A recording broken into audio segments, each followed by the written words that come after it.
You have to tell your husband not to bring his ex-girlfriend to family functions. Remember, communication is the key. I'm Dr. Dorothy Stone, and you're listening to It's a Gal's World, a show for women only about men. And now let's take another call. Hello, you're on the phone with Dr. Stone. Hello, Dorothy. It's me again. Oh, my God. You! You meddling witch, I'm back, and this is just the beginning of your nightmare. Oh, no, no, no, no, no!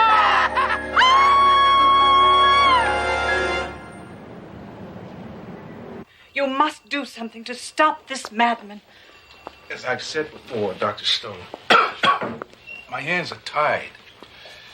It's only been threats. As a professional, I know that this type of personality will act on those threats. You wanted to see us, sir? No, but you might as well stay. Inspector Sledgehammer. Detective Duro. This is Dr. Stone. She's a psychologist. Oh, good for you, Captain. You finally sought professional help. No, Sledge. Dr. Stone has a radio talk show. It's really very good. I've listened to it. Yeah, typical. You would. Some man, some lowlife has been making threatening phone calls to her on the air. Well, you don't have to worry, Doc. The only ones really dangerous with a phone are women. You don't understand, Inspector. This maniac hounded me in New York. Now he's followed me here. So he's a fan? He's threatened to kill me. But he's not a fan of yours.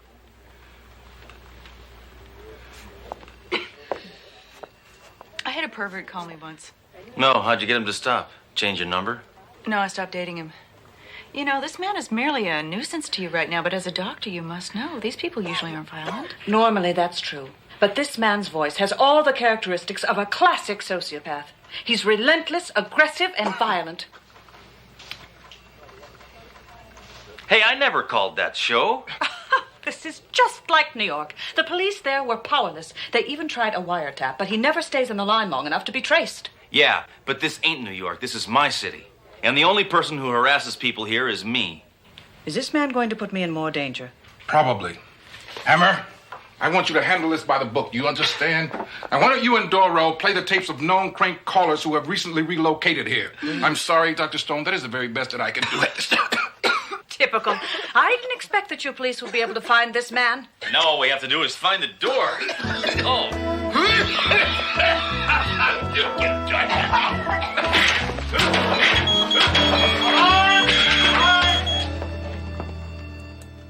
Dang it. If we could only pinpoint the general location where he's calling from, we could call in an airstrike. Then he'd never use the phone again. Neither would half the city. All right, here are all the voices of the relocated frequent offenders. 3 of them. Only 3? Yeah, it's not very popular anymore. Latest craze is obscene telegrams. See if any of these voices sound familiar. What are you wearing right now? Okay, baby, I've got my shoe off. Would you believe I'm naked? Ralph's Smoke Shop. You have Prince Albert in a can? Yes, we do. Well, then let him out. No matter how many times I hear that, it always makes me laugh.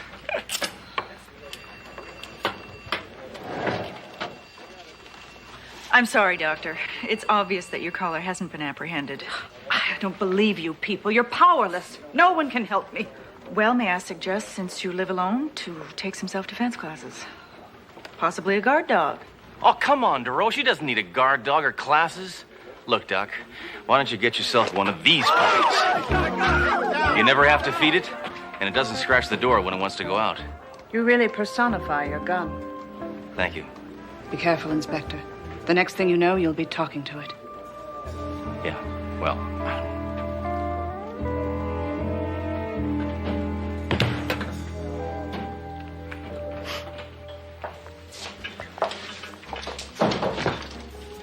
You know, what did that shrink mean, that I personify my gun? Well, you treat your gun like a living, breathing thing. That's not personification, Duro. It's love. Ginger ale for the lady, black coffee for you. Hey, what is with this sissy umbrella? Sorry, Inspector. We ran out of the little American flags you like. We had an Ollie North happy hour. Good afternoon, ladies. This is Dr. Dorothy Stone, welcoming you to It's a Gal's World. Hey, don't touch that dial! You leave that woman's show on. Not for me, I don't care. I don't want, if she wants to listen to it, she's got some problems that she wants to solve. And no, I don't care about this bunk. Hello, you're not alone. You're on the phone with Dr. Stone. What machismo. Some crackpot's trying to kill her and all she cares about is helping people. She must have been a Miss America contestant. You really want to protect her, don't you, Sledge? Duro, I'm for anybody who can help you broads get over your problems. That way you can concentrate on what's really important. Serving men. Let's take the call on line 2. What's up, Doc? Stop this. Please, stop these calls. So you tried to fink on me again, huh, Dorothy? Going to the police? You need some discipline. I hate tattletales. Stop calling me. Leave me alone. Do you really think the cops can help you? Those pigs can't do a thing. They're just namby-pamby milk suckers. No one out there can help you. Ciao for now. I'm tired of that cretin polluting the airwaves. Sledge! Do me a favor. Don't shoot the radio. You're right.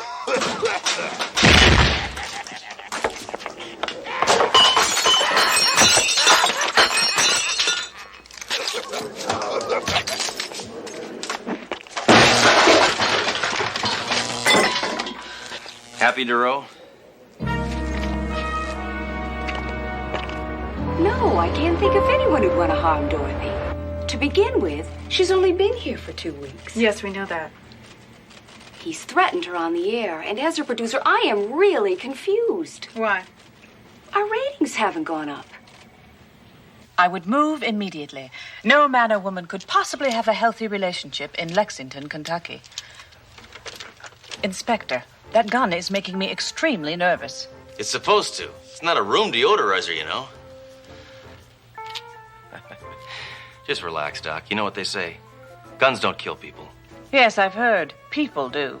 No, bullets do. You think you're feeling nervous? Just wait till Golden Throat calls. After talking to me, he'll be so nervous he'll be afraid to call the time. Go ahead, jump on another line. We're back. Let's take the caller on line 3.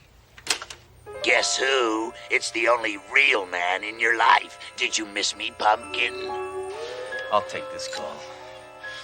All right, you radio rodent. I'm calling to bring some sunshine into your life. Cops haven't helped at all, have they?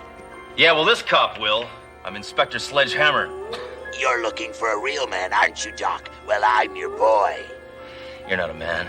If you were, you'd come out from behind that sissy little princess phone. Real men harass women face to face. I'll never stop, Tramp. Yeah, well, if you don't stop, this will be the last sound you hear. Sledge. We'll be right back after this word from our sponsor. I don't know about this, Sledge. Oh, rest easy, Duro. This dirty mouth breather isn't going to bother the doctor anymore. I scared him away for good. The doctor is in no danger.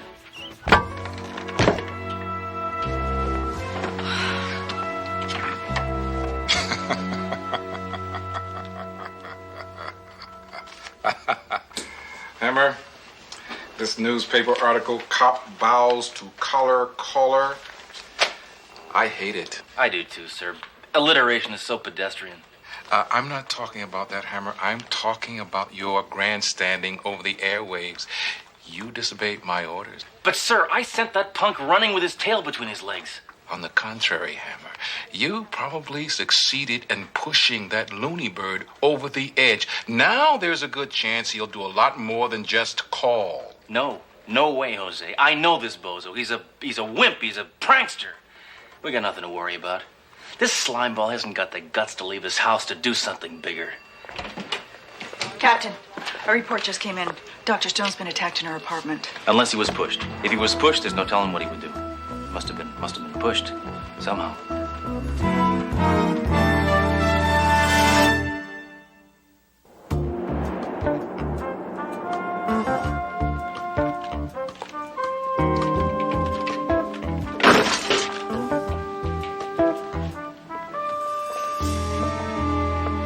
Detective Duro. Hey, Joy. What, are you dusting for prints? Oh, no. Just eating a powdered donut. Uh-huh. Got some information from the doctor. Uh-huh. She said the guy jumped out at her, but she didn't get a good look at him. Uh-huh. She probably couldn't see through all the smoke. Uh-huh. I've seen less than a hickory pit barbecue. Uh-huh. She could have her own brand of sausage. Uh-huh. So, Mayjoy, you find anything out? Uh-huh. She doesn't see anything wrong with me and Mrs. Mayjoy taking separate vacations. Uh-huh. Dr. Stone, you feel free to call me if you need any more help. Okay? That'll be all, Charlie. Dr. Stone? Thank God you're here. Who? You, Inspector. Oh. I so rarely hear that. Dr. Stone, you told one of our officers that you saw the man who attacked you? Well, yes, I sort of saw him. I heard that hideous laugh. I turned, and the next thing I knew, I came to and called the police. Uh-huh. Well, I don't get it. A guy threatens to kill you, then he gets a chance, and all he does is laugh at you. If he'd have been serious, right now you'd be a stiff. Sledge. Well, she wouldn't be stiff. She'd be stiffening up, though. It takes a little bit longer. Sledge! She'd be a corpse. Dr. Stone, would you come down to the station house and give our sketch artist a description of the man who attacked you? Right now, your body would be right about there, all outlined in white chalk, including the cigarette, probably. I wouldn't mind at all, Detective. Yep. Pretty soon we'd have to call your next of kin. Hello? She's dead. That's what we'd have to say, because you'd be dead, of course. Then there'd be blood, probably, depending on how he killed you, and little pieces of flesh and hair. And, he wore thick glasses. I'm sorry, that's all I can remember. Is this him? It's probably him. That's him. I thought so. I'll never forget that hat. Thanks. I'm sorry. I can't possibly do my show today. Is there a private phone where I could call my producer and let her know? Yes, of course, right this way. Duro, I'm gonna hit the streets. Up until now, all I've been dealing with is a disembodied voice. I had nothing to shoot at, nothing to hit, nothing to kill. But now I got a face, and I'm gonna pick up every wacko that looks like that. Sledge, there have got to be 100 guys in the city who look like that. Yeah? And they're all guilty of unoriginality. Inspector Hammer, you've got a 518 on 3. What's a 518? A phone call. Hammer, talk to me. Hey, stud, I thought you were protecting the doctor. I guess the only thing you shoot off is your mouth. Yeah? What about you, weirdo?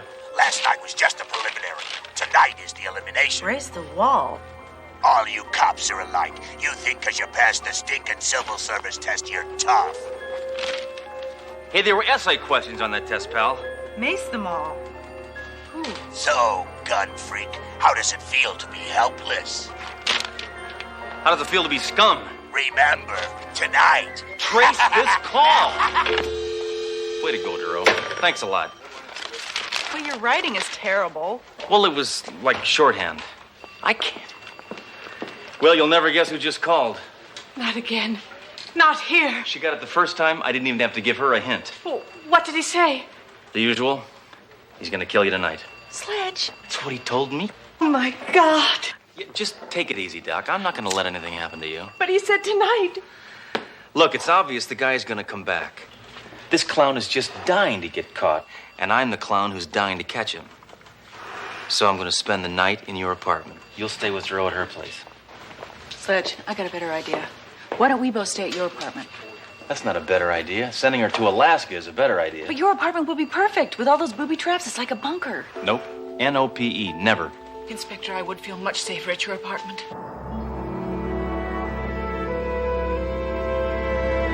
Dr. Freeze! What? Be careful what you touch. Sledge has everything booby trapped. Anything could cause an explosion in here.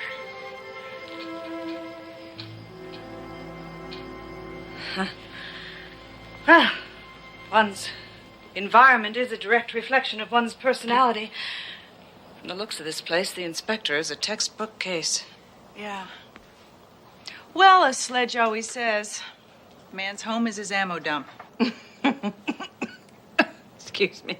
The inspector's a very manly man, isn't he? Yes. He's a unique individual. Well, you two seem to have a good relationship. On the surface. Sledge is a stubborn, narrow-minded, opinionated, sexist reactionary. Does he know you feel this way? Oh, that's the way he feels about himself. I think he's an okay guy. So, Doctor, who's the man in your life? Well, no one. I'm still recovering from a failed marriage. How long's it been? 15 years. Some people heal more slowly than others. Do you think you've developed a fear of men? I thought I was the doctor here.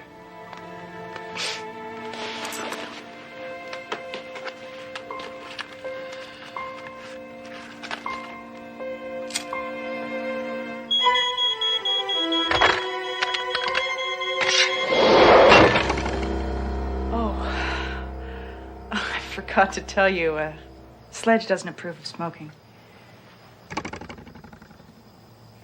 No tofu, no bean curd. These single women don't eat right.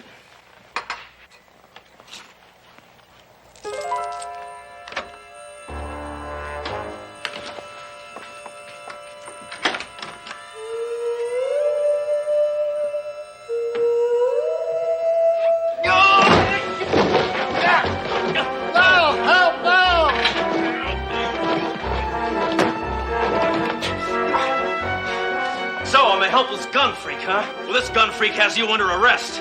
Arrest? What are you talking about? I'm the landlord. I came up here to see who's banging around. Okay, fine. I didn't know that. I'm sorry. Well, as long as you're here, I noticed a leaky faucet in the kitchen. Dorothy?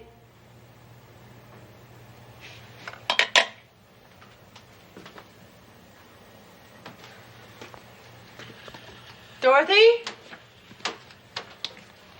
Thought I heard the door. Guess you can't hear anything. Guess who, Dreambug? Dorothy, get out! It's him!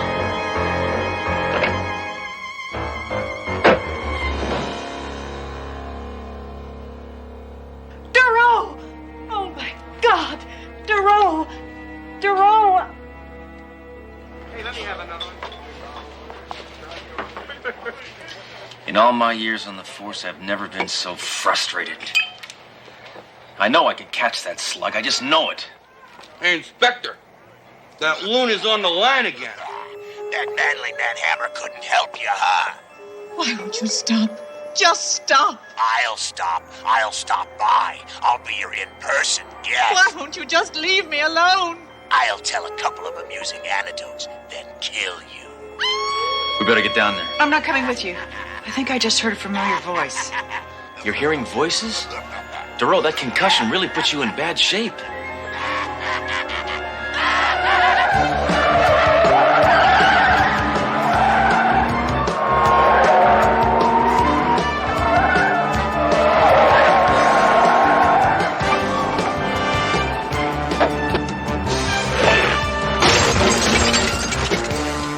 Look, whoever you are, you win. I'm leaving town. What more do you want? A lot more. I won't live till I see you dead. What? Oh, my God. He's here.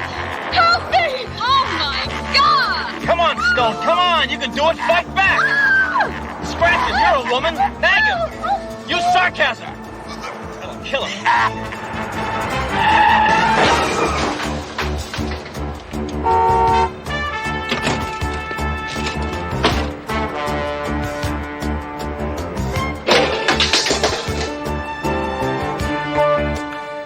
I'm Inspector Sledgehammer.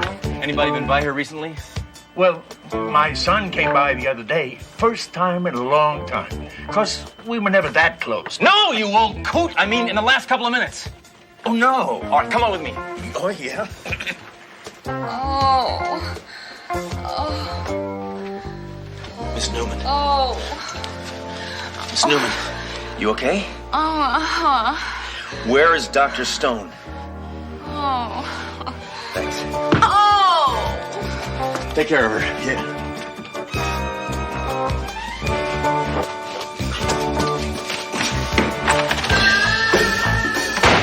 Dang rock and roll.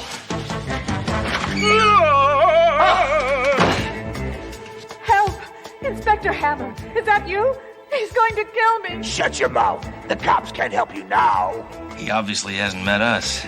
Who are you talking to? Oh, nobody.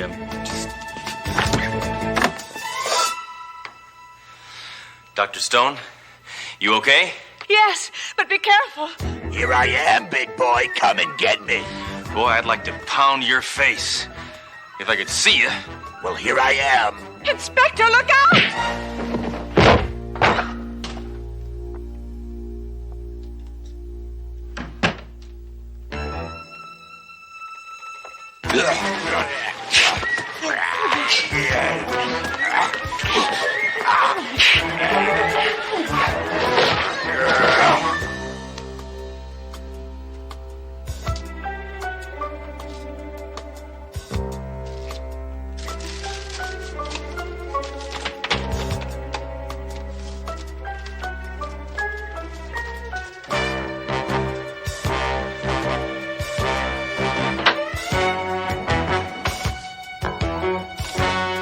I'll tell you a couple of amusing anecdotes that kill you.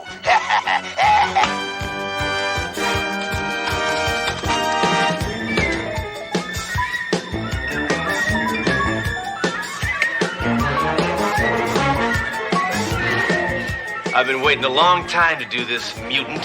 Oh, yeah? What's that?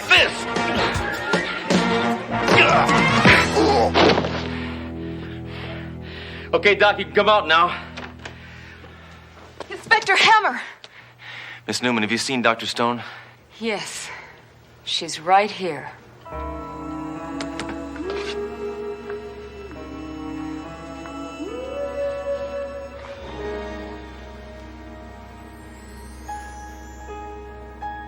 Of course. An accredited psychologist masquerading as a man, making threatening phone calls to herself, and then sending the police on a wild goose chase. I should have known. You've had a case like this before? No, I saw it on an episode of Barnaby Jones.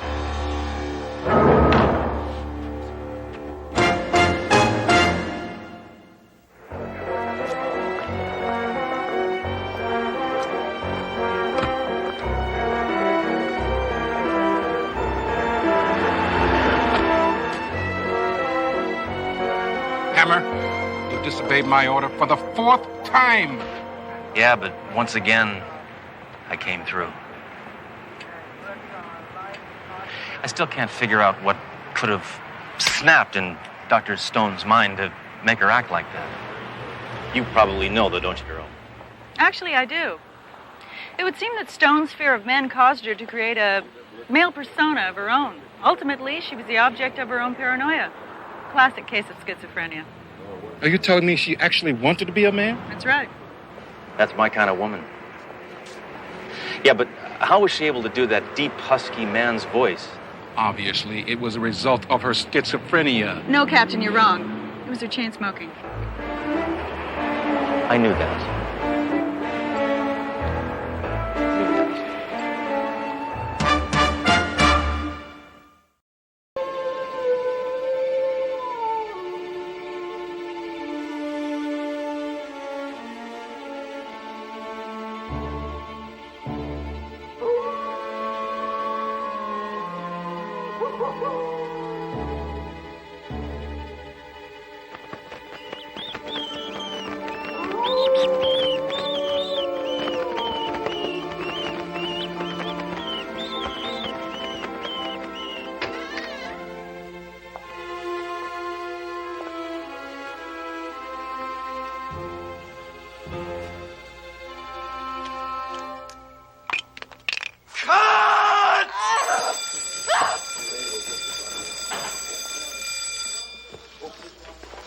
You've ruined my shot. For the last time, you hear me, old man? Mr. Schmielman, please.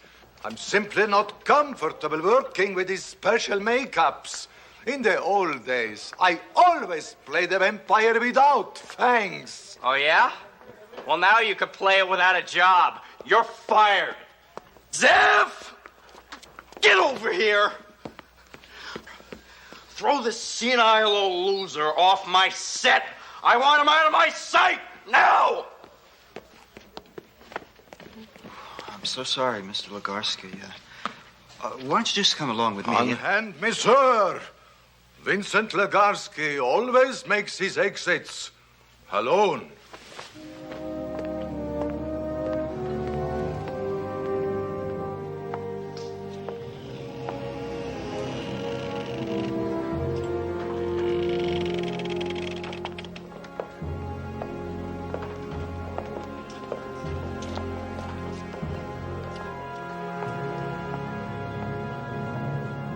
Famed horror film star of the 30s, Vincent Legarsky, passed away quietly tonight. He was 76. Legarsky had been working on a comeback film at the time of his death, Touch of the Vampire. He's survived by a daughter. It's so sad when an old movie star dies. Actors. The only time a man should wear makeup on his face is after he's been embalmed. Sledge, how do you always manage to say horrible things? It's easy. I just use the English language. Oh, spilled salt. Bad luck. Know what you have to do. Those superstitions are ludicrous, Duro. All right, if it'll make you happy. You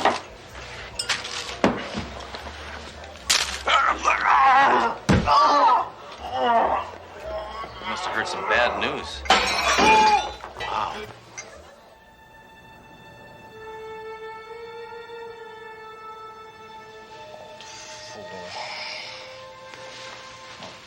Act his way through a polygrip commercial. Vampire without teeth. Method crap.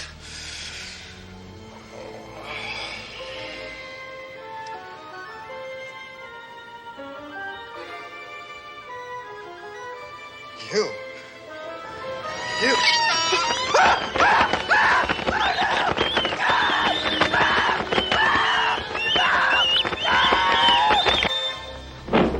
You see, just like I said, every last drop of blood's been drained from the victim's body. I haven't seen a man bled this dry since the Decorian divorce. We take a look at that wound on his neck. Yeah. I'll tell you, I haven't seen anything like this in my 12 years as a coroner. I haven't seen anything like this in my 6 years as a cop. I haven't seen anything like this in my 49 years as a man. Sledge, you're only 40. I was a man 9 years before I was born, Duro.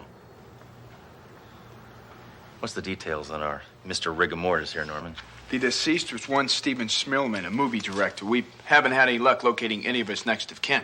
That's just as well. Hate to see a relative come down and view that body. It's white as a sheet. Yeah. Don't worry, I'll fix him up. I keep a sun lamp down at the morgue. Bye now.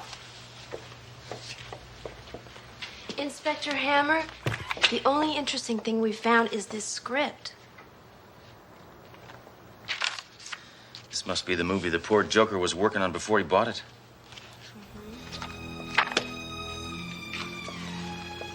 That's the movie Vincent Legarsky was working on when he died.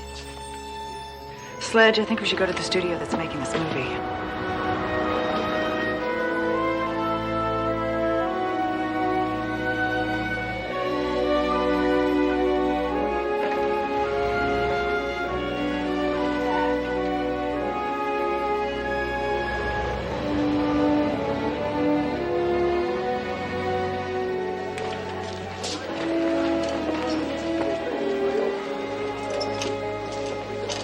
Are you Zeph Campbell, the producer?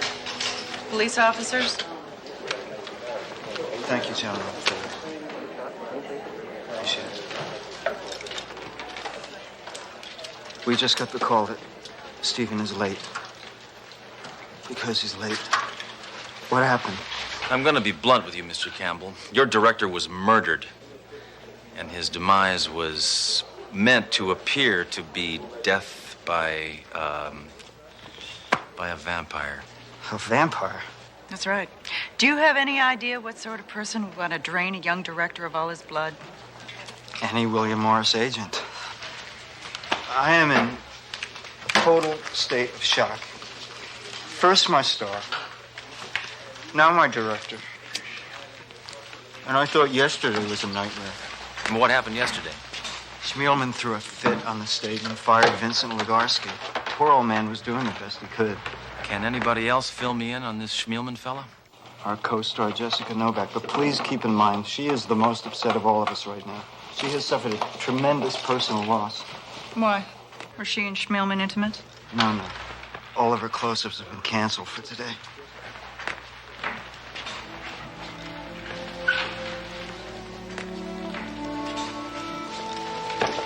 Well, thank you.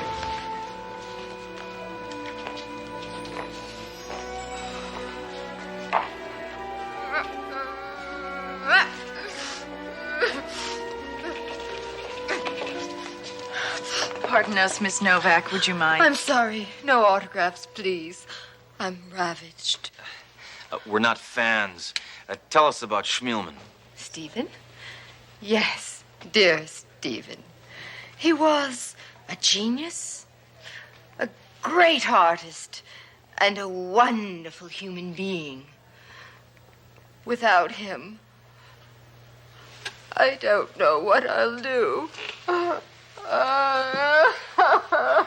Actually, Miss Novak, we'd prefer to ask questions on a more investigatory nature. That's all the statement I care to give. Now, would you like to take a photograph? Why would we want to do that? Aren't you press? No, we're not press. We're police officers. Are you telling me that I've just wasted a perfectly brilliant crying jag on a couple of non-media peons?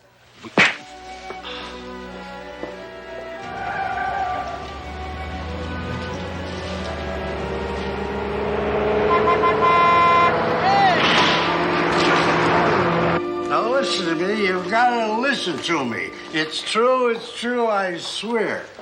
I saw Vincent Legarsky last night. He was walking the streets in his cape, big as life. You've been spending too much time in Margaritaville, Alky. Listen to me. Vincent Legarsky has risen from the grave. Why doesn't anyone believe me? Because you're nothing but a stinking drunk spreading wild rumors. Now, why don't you sober up and get a job? I already have a job. Really? What is that? I'm chairman of the school board. He's telling the truth, Duro. Hey, you. I'm telling you, I saw Vincent Legarsky out in the street. It was that dead guy, Vincent Legarsky, from the movies. Not another space cadet. What's going on? Well, I'm taking this report from this civilian who claims that she saw that deceased actor. Vincent Legarsky? That's right. I was standing on a street corner minding my own business, which is my body, when this guy came up and introduced himself as Count Bora. He said he wanted to bite me in the neck and suck out all my blood.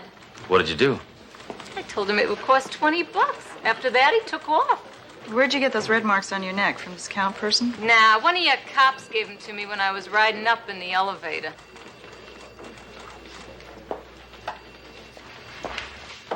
Now, Duro, I know what you're going to say, and the answer is impossible.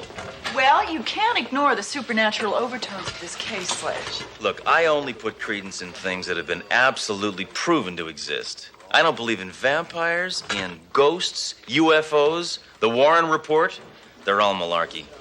Okay, well, I'm not afraid to admit it. This case gives me the creeps. Sorry, Duro. I don't scare that easily. Oh, Hammer! Yeah. Did you get the message? What? Your ex-wife called. Said last month's alimony check got lost. You're gonna have to send her another one.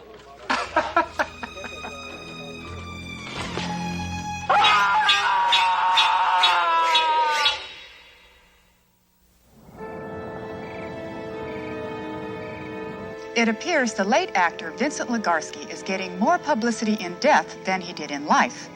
Numerous city residents have reportedly cited the deceased film star. Police refuse to comment and are also remaining silent on their investigation of the bizarre murder of movie director Stephen Schmielman. Incidentally, our station will be showing several of Vincent Legarsky's old films starting tonight. Here's a preview.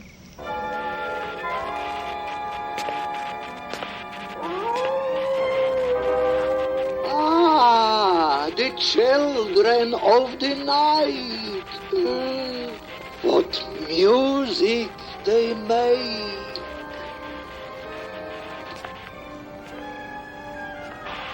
I am lovely, lovely, lovely, and bubbly, bubbly, bubbly. Bubbly, bubbly, bubbly, and grapey, grapey.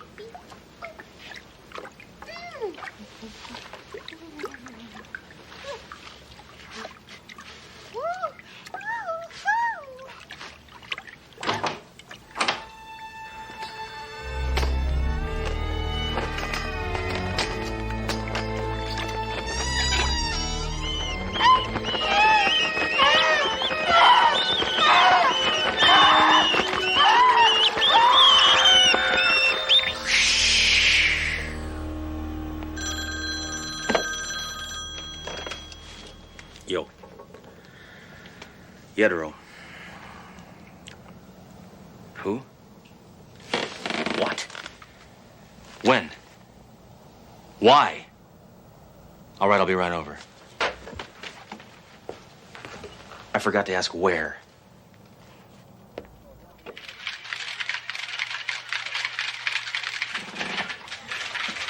Why all the extra police photographers today? They're not police photographers.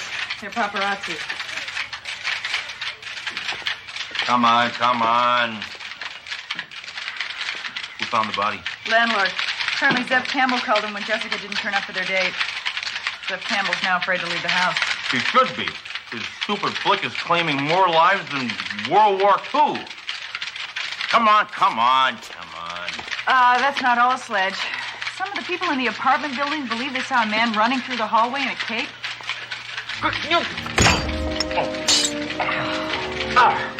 Just what the hell's going on around here? Is this Legarsky character dead or what? Well, I think it's about time we found out once and for all.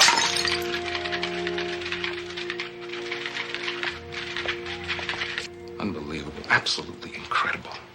Just cannot believe this. Has this entire city taken leave of its senses? Victims drained of blood? A dead actor walking the streets? I've got officers requisitioning everything from garlic to wooden stakes. You turned me down for those 6 months ago. Doro, I can't condone belief in the occult. What, in your opinion, is the most logical way to proceed amidst this nonsense? I think we should exhume Legarsky's coffin and see if he's dead or alive. Yeah. Exhumation? Exhumation, exorcism, what's the difference? You're the only person who can issue the order to dig him up. Well, I look like a fool. Look, I can't let the department think I believe in this vampire mumbo-jumbo. I won't say a word to anyone, sir. All right. I will approve of the exhumation if you will promise to keep it discreet. I promise, sir.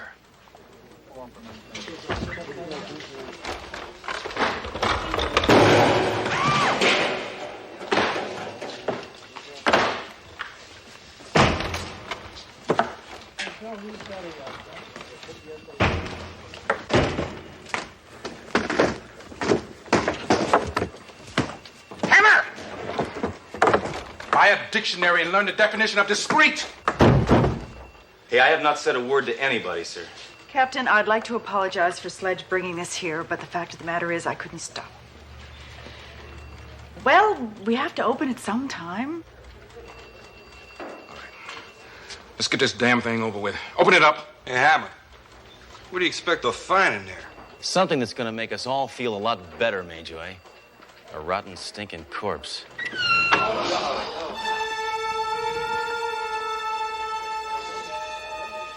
This Legarsky guy is survived by a daughter, right? Yes, apparently she'd been living with him. Well, if Legarsky's daughter wants to survive, she better be able to answer some questions.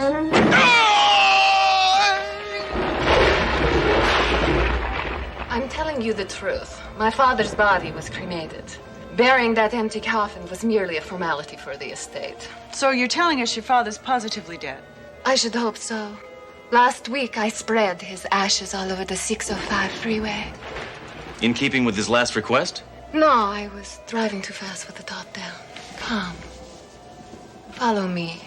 Let me share something with you.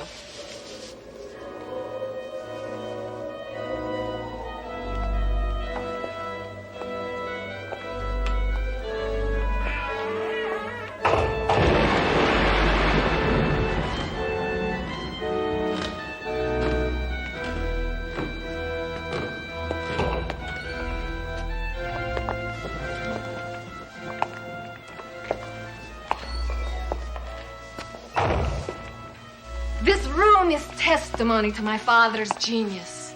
Everything you need to know about him is in this room.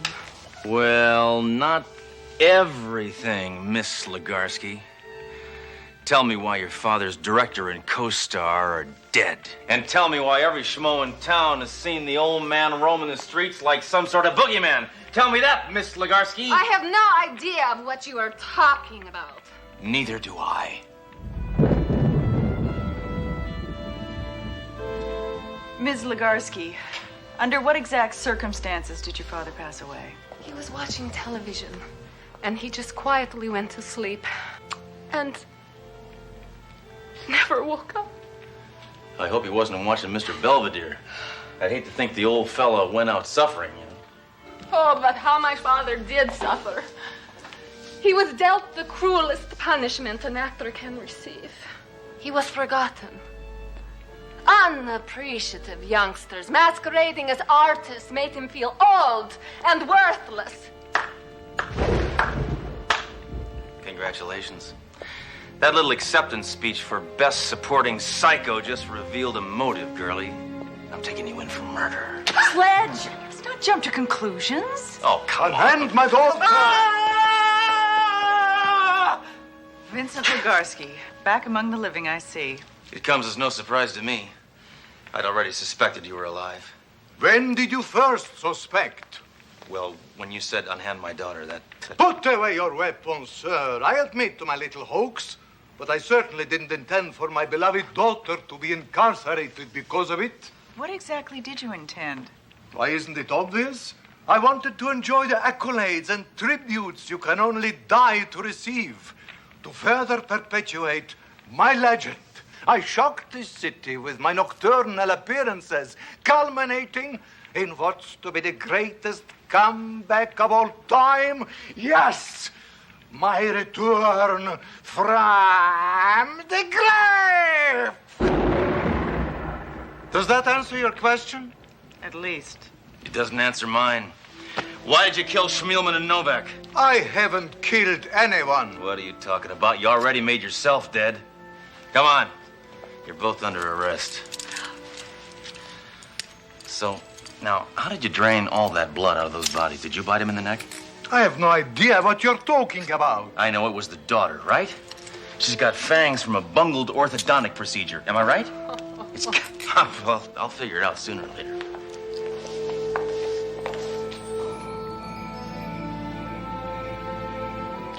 Duro, stop being such a worrywart.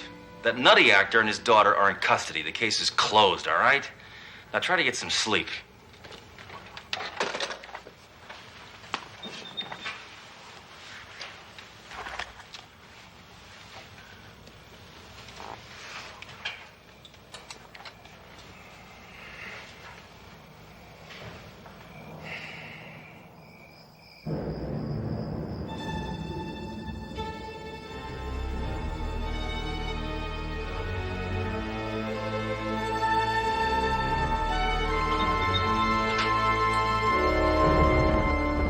Campbell, what is this, Halloween?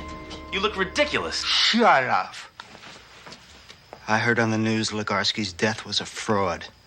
A dead man can't prove his innocence, but a live one can. You killed Schmielman and Novak, you little geek. Why? Jealousy. Stephen and Jessica were lovers.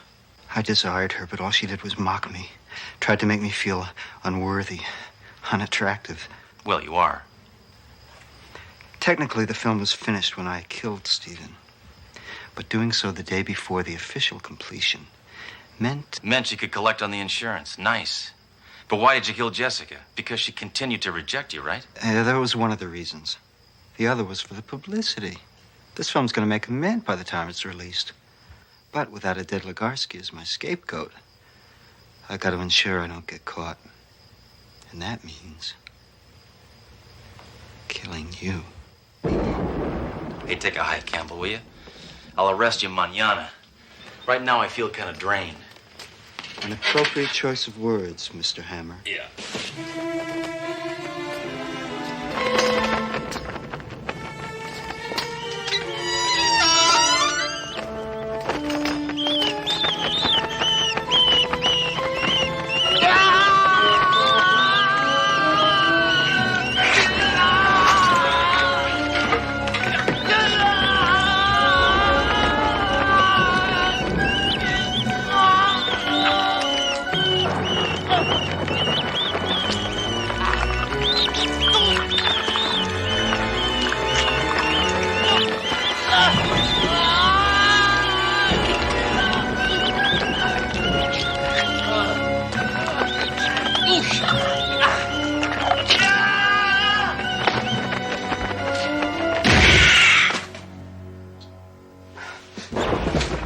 You maniac! Now look what you've done. Calm down. I only winged him.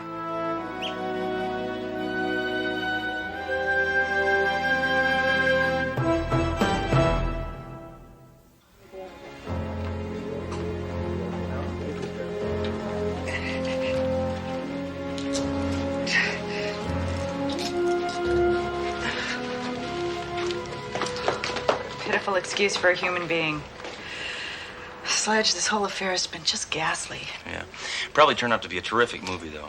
It's funny, the only person who turned out not to be a monster was the old man who was playing one. Vincent Legarsky. What do you think will happen to him? The same thing that happens to any old-time movie star, I guess. What's that? He'll live. Forever.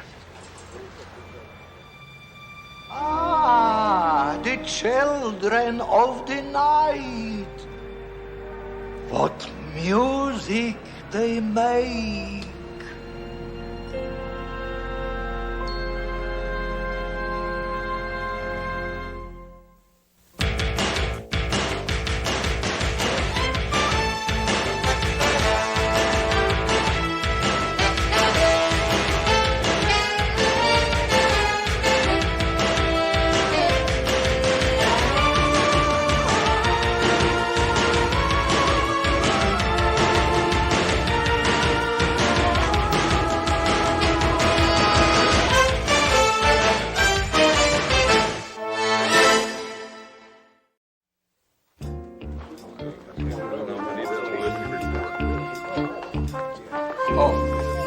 Inspector Sledgehammer, Detective Doro, Special Agent Bunyan of the FBI. FBI, huh? You know J. Edgar Hoover personally? Shut up, Hammer. And stop dripping ice cream all over my carpet. I'm sorry. No! Oh, cold! Ow! Boy, it goes right through here. Hammer! Agent Bunyan wants to borrow you for the FBI for a very special top-secret assignment.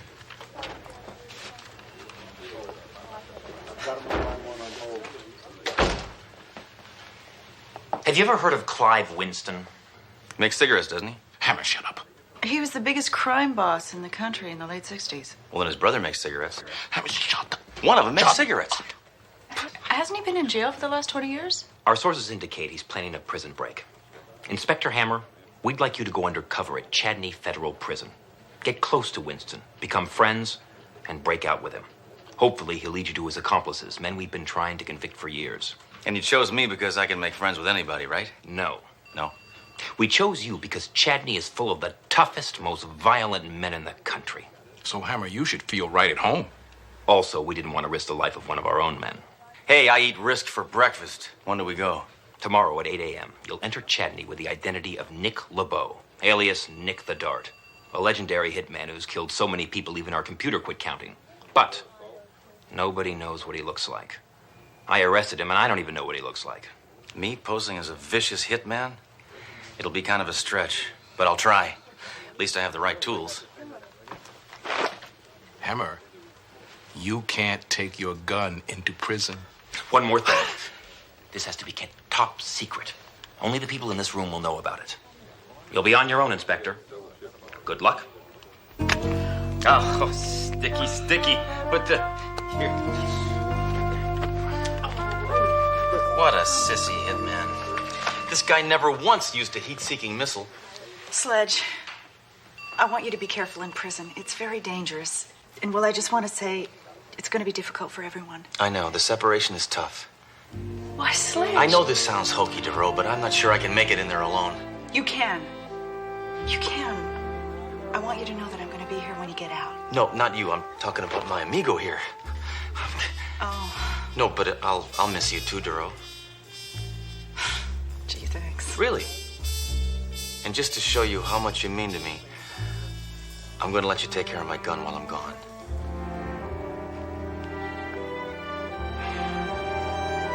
I've written out a few simple instructions.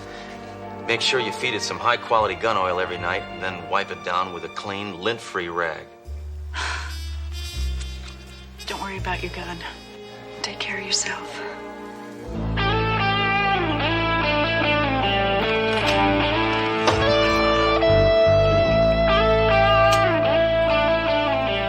What we have here is a failure. A woman warden? What's next? Equal pay? Call me sir. So, the infamous Nick LeBeau. Tell me, why do they call you Nick the Dart? Because I score a lot of points, sir. Oh! Don't talk back to the warden. I'm sorry. Oh! Don't apologize to the warden. Don't nod to the warden. You must have friends in high places, Mr. LeBeau. I've been instructed to place you in the same cell with Clive Winston. Yeah, well, we're old pals. We went to reform school together. It's impossible. Clive Winston must be 20 years older than you. Yeah, he's also an idiot. He flunked 11th grade 19 times. Well, I don't care who you know. In here, you're nobody. Nothing but a number. Everybody in Chadney is just a number. Yeah, what's your number? 36, 24, 36? Oh! I like to think of this as a progressive prison. That's because it gets progressively worse. Yeah? So much for the sales pitch. Any negative points? Oh! What was that for? Nothing. Well, that's a negative point. Any others? Yes. Don't even think about escaping. Nobody escapes from my prison. Not even me. If I tried, I'd have me shot. Rules are rules. Understand? Oh! I told you. No nod.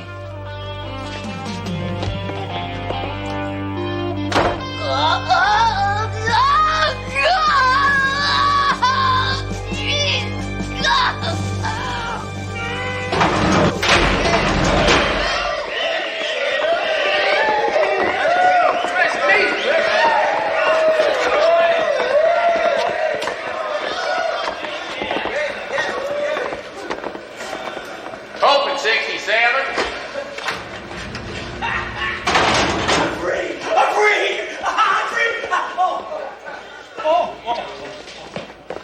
Not 76, you moron. 67. What the hell is this, Chester? New roommate. I don't need no stinking roommate. Sorry, Clive. Ain't no more room. Take some, kill somebody. Orders is orders. Y'all keep your nose clean or I'll wipe it off with this here. Close 67. No, 67. 6-7, you tomato brain. Dang, I thought I was stupid. Well, a nice spread you got here. Got a bedroom and a bathroom and a vanity. And I guess this is a den. Hey, let me give you a piece of advice. I don't like you. Now, I got 2 rules in here. 1, shut up. 2, stay out of my way. Yeah, tough guy. Well, I got some rules, too. Number 1, don't make me mad. And number 2, don't use my toothbrush, because then you'll make me mad and you'll be breaking rule number 1.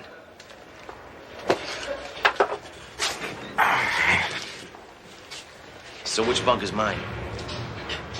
I'll take the top one. I choose the top one. Want to give me a boost up? Shut up, huh? I think I can make it. Oh!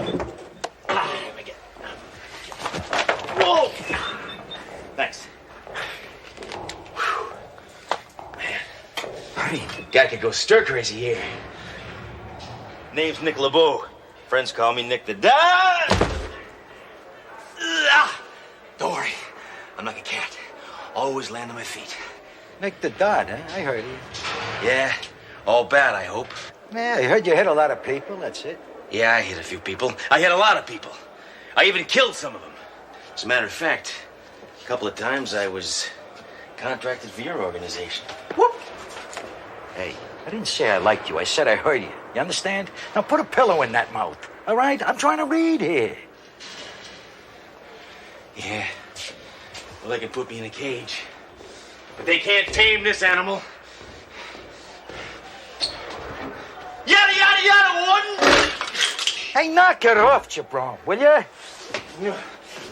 Take this, you lousy screw! What are you gonna do about it, huh? Come on, show me me how tough you are. Huh? I think go on. Yeah. I think go on. You lost with your tummy. Trust me. I know what I'm doing. Surprise!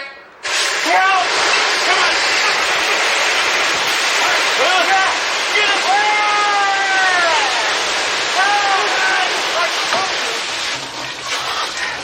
Get Reminds me when I dry off to kill you in your sleep.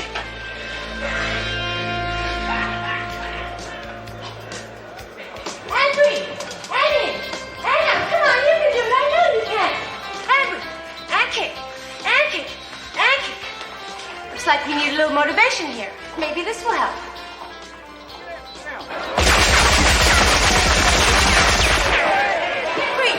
Henry!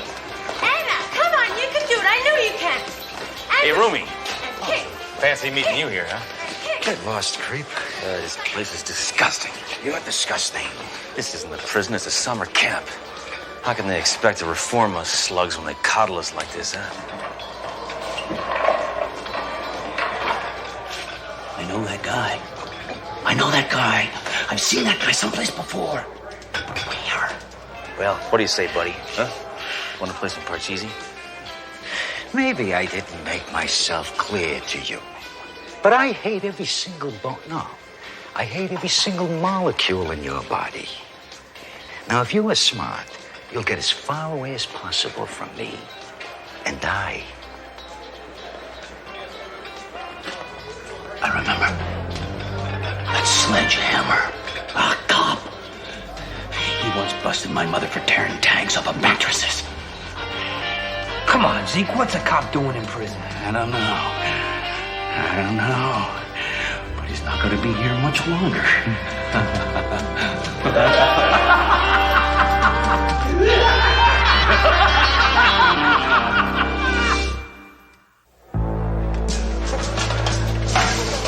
That smells good. What is it? Cream lard on toast.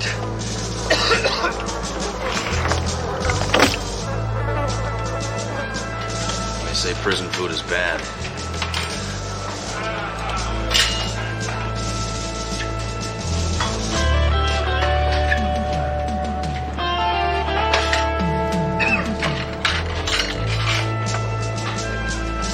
You're through.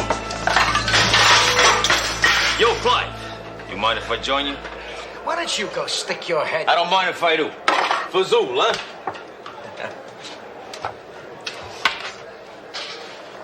huh? This lard melts in your mouth, doesn't it? This is delicious. Look, you blonde-headed baboon, if you don't leave me alone, when I get out of here, I'm gonna hire you to kill yourself. Hey, Clive, for you, half price. Give me your butter knife. Huh? Give me your butter knife!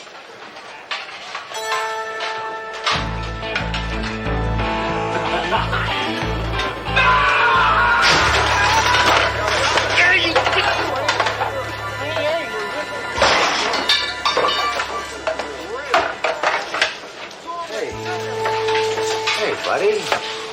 You just saved my life here. It's nothing any other good hitman wouldn't do. So I'm driving down a freeway. It's 3 o'clock in the morning now.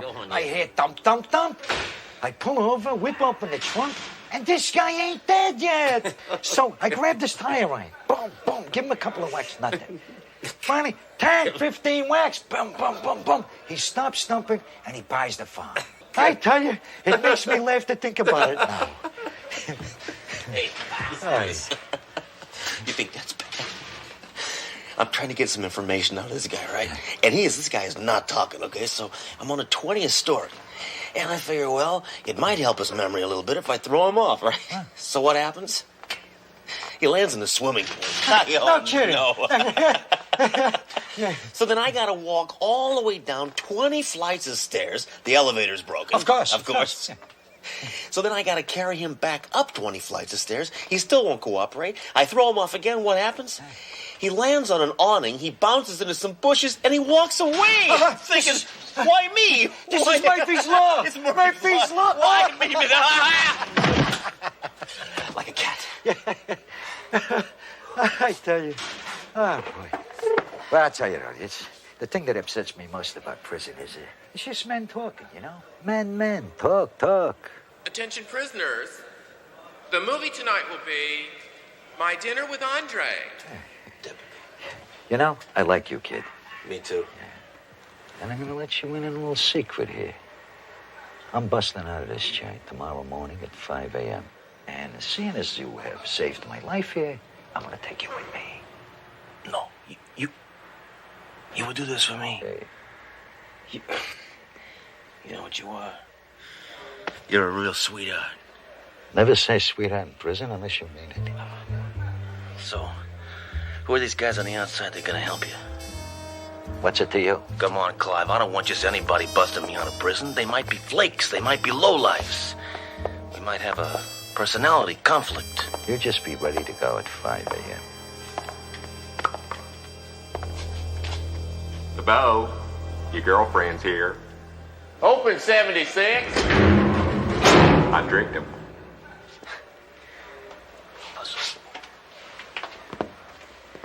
Close 76.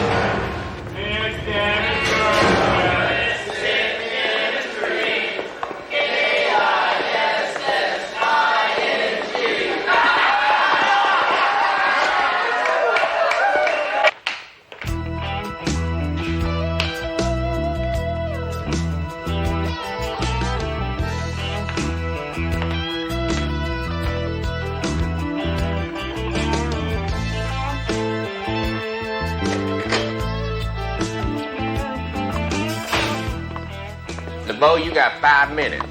Wait a minute, I don't like you. Make it 4. And you're ugly, too. Make it 3.5. I'm sorry, this number is no longer in service. DeRoe, what are you doing here? Hitmen don't have girlfriends. If they did, they'd kill them. I came to get a status report. Also, I brought you something. How is my amigo? Fine. Does he miss me? Probably crying bullets, huh? No, it seems happy. Oh, good. DeRoe, this isn't a prison, it's Club Med. Do you believe they actually feed the prisoners? How are you getting along with Winston? Great. I like the guy. He's brutal, he's violent, he's unfeeling. I think he'd make a great cop. When's he gonna make his break? Tomorrow, 5 a.m. Whatever. Do you think that guard can read lips? I don't think he can read, period.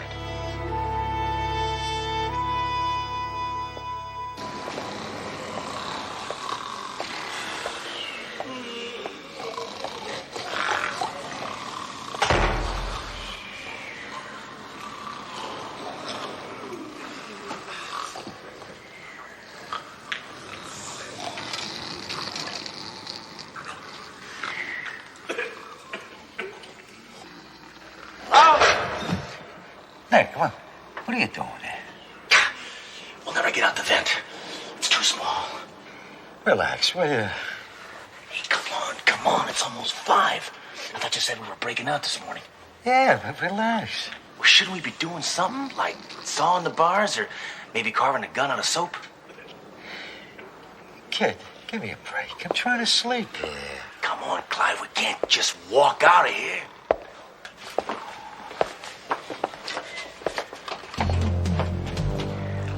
Open 67. Winston, Warden wants to see you. Okay. Let's go, Nick. Warden wants to see you. No. Not him. Where I go, he goes.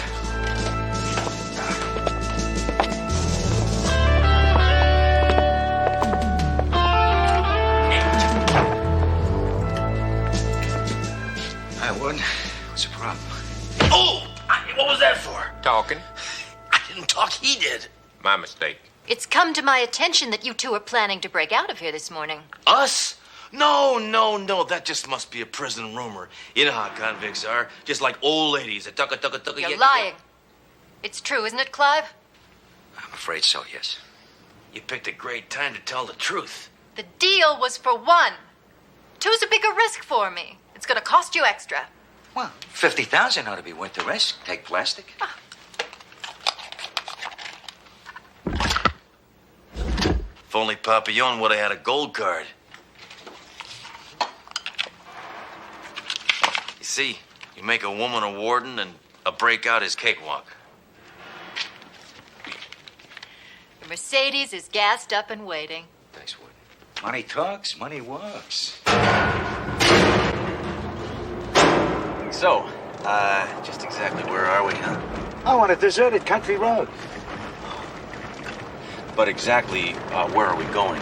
To a deserted farmhouse.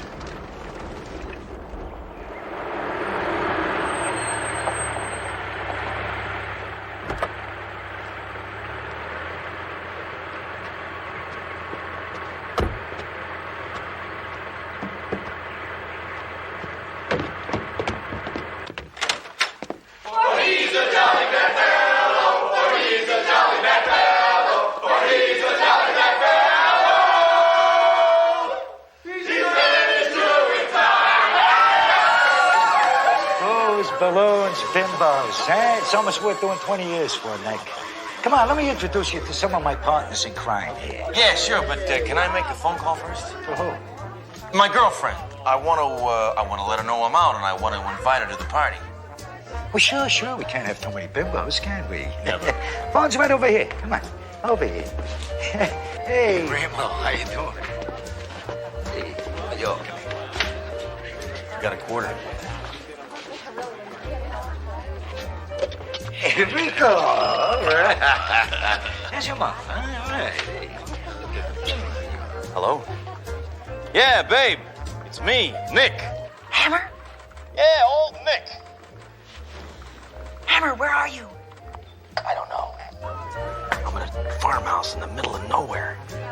Excuse me. Could you give my girlfriend directions on how to get here?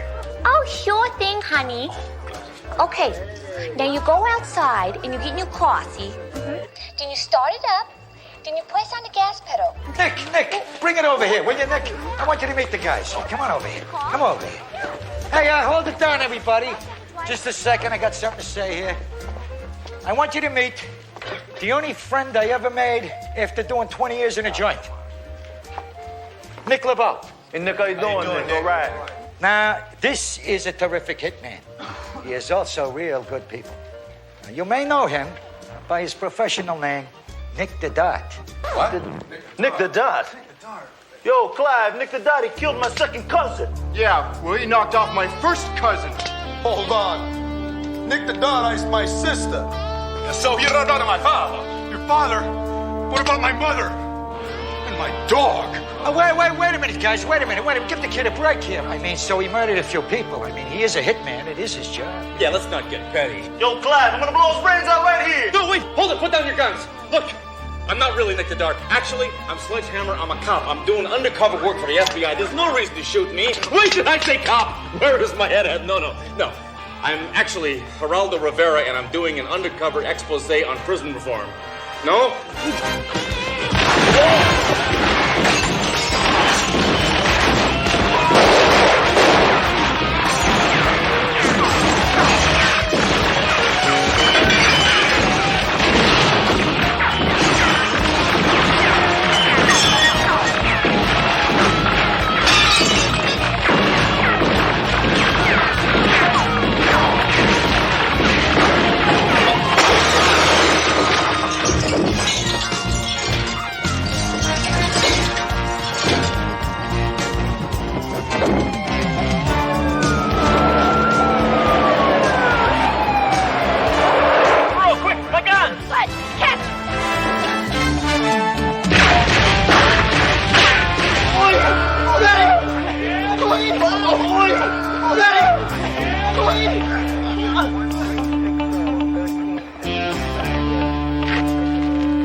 Happiness is a warm gun.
listen up. These red pens indicate the trail of the hooded hood.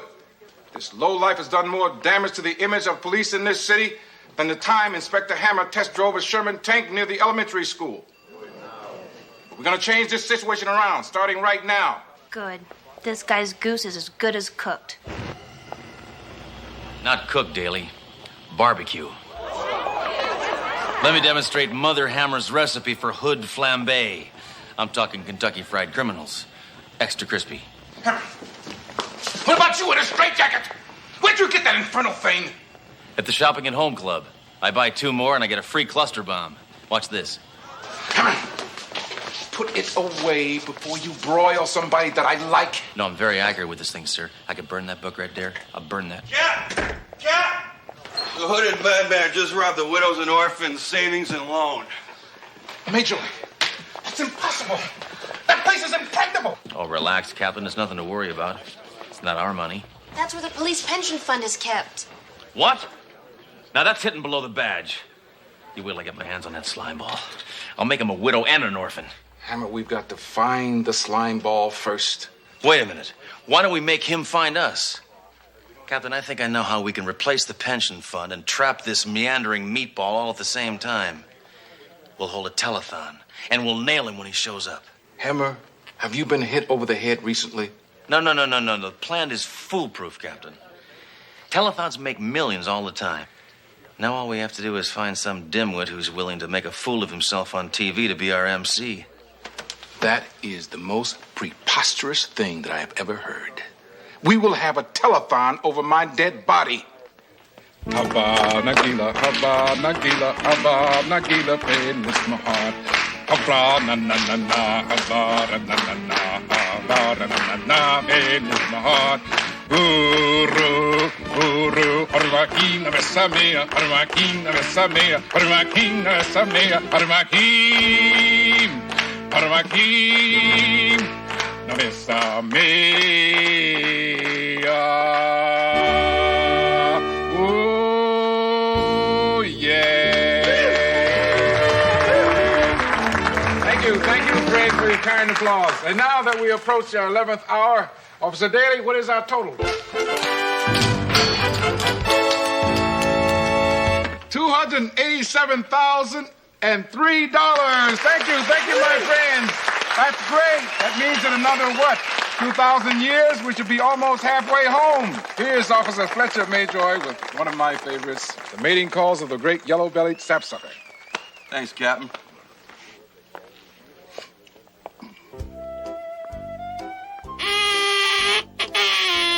It's touching, isn't it, Duro? The way the American public is willing to give until it hurts if you just trot out any dumb old cause and a few dozen rotten acts. You really think the hooded hood's gonna show up? What? Absolutely. But not till there's more money in the kitty. No, we got a long wait ahead of us.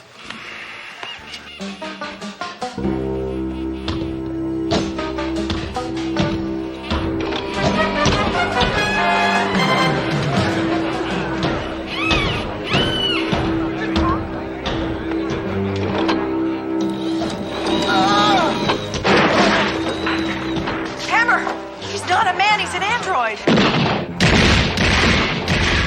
I don't need a gun. I need a can opener.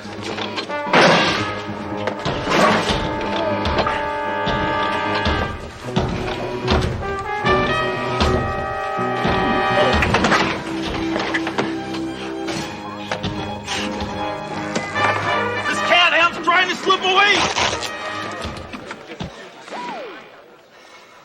Now I know why I hate disarmament. What is that? Look at that. The thing knew it was trapped, so it simply disconnected its arm.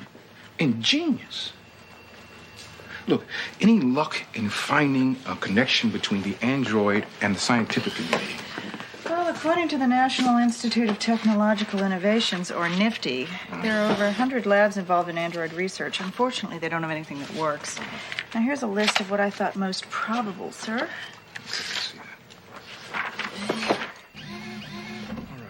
Right? Okay, why don't you, just see what you... Hammer! Leave that thing alone as evidence. I didn't. Get away from it! No, Shut up!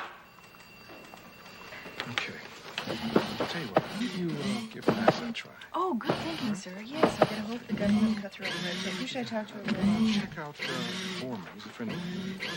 All right, now I want you to look at a list of the scientists, too. Now, this is dating back, starting...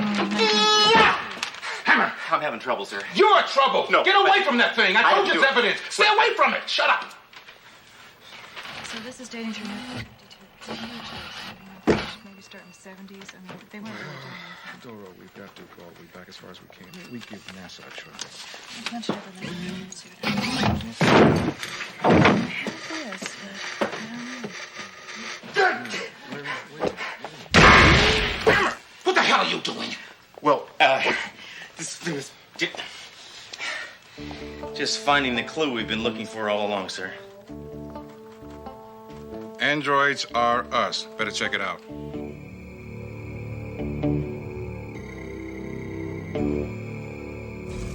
Yes, I recognize this card. I was going to notify the police as soon as I heard about the robberies, but it all happened so fast. Right. Read him his rights, Duro, while I beat him up. This is the man behind the one-man tidal wave of crime. maybe it isn't. Go on, Dr. Deco.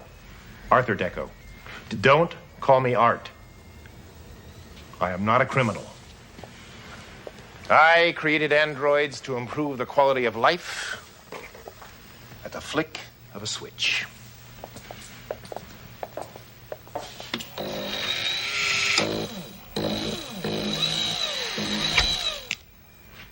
This one performs a humanitarian purpose. Miss Duro, would you please turn on the TV?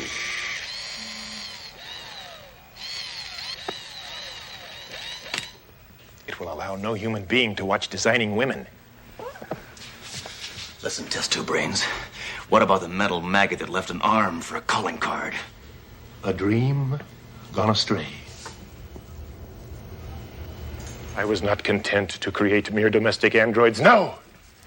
I had to reach for immortality. I had to make Bork. The judge? No. Bork. B-O-R-C. That stands for Biologically Organic Robot Cyborg. The most highly advanced android in the universe. Bork was perfect except for one minor detail. He had no sense of right or wrong. Why does that sound familiar? Bork's flaw was capitalized on by my former associate, Malcolm Dench. Dench left this message the night he took Bork off to a life of crime. Hello, Art. By the time you hear this, Borky and I will have embarked on a series of robberies which will make me the richest and most powerful man in the world.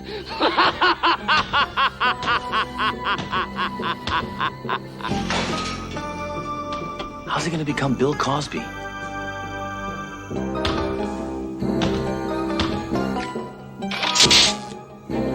It's Bork. He's returned. He's come for a new arm. Don't steal, Borky. I'll give you a hand.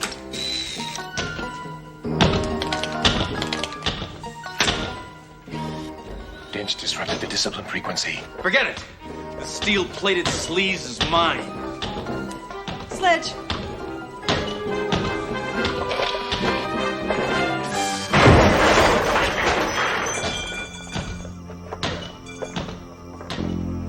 Sledge. Sledge. Doctor, he's dead.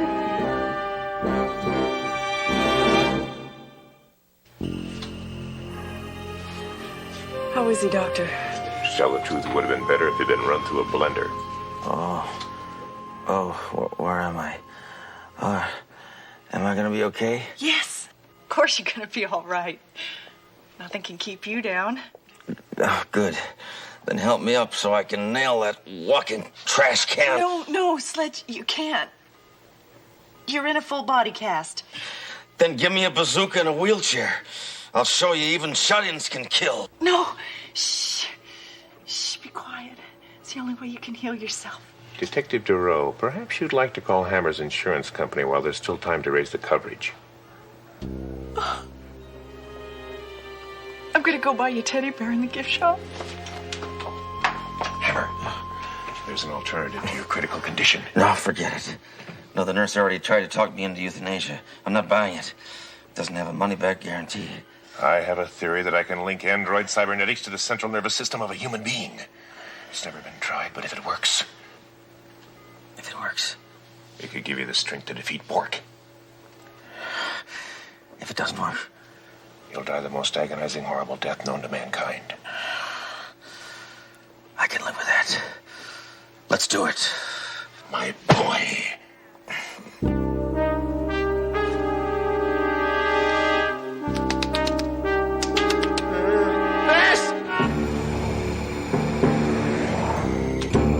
You wanted to see me, Cap?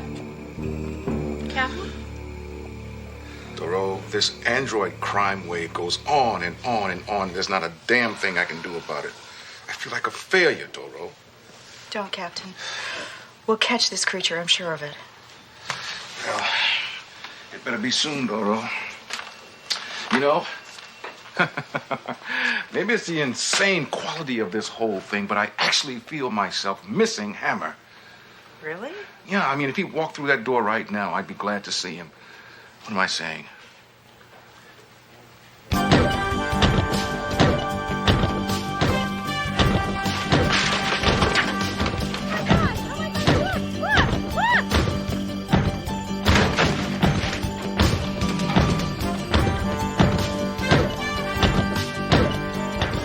There is a lot of crime. Everywhere I look, crime, crime. Is that you? I am no longer Sledgehammer.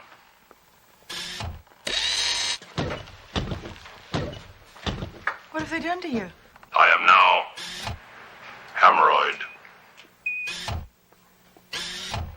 Thoreau, would you like a seat?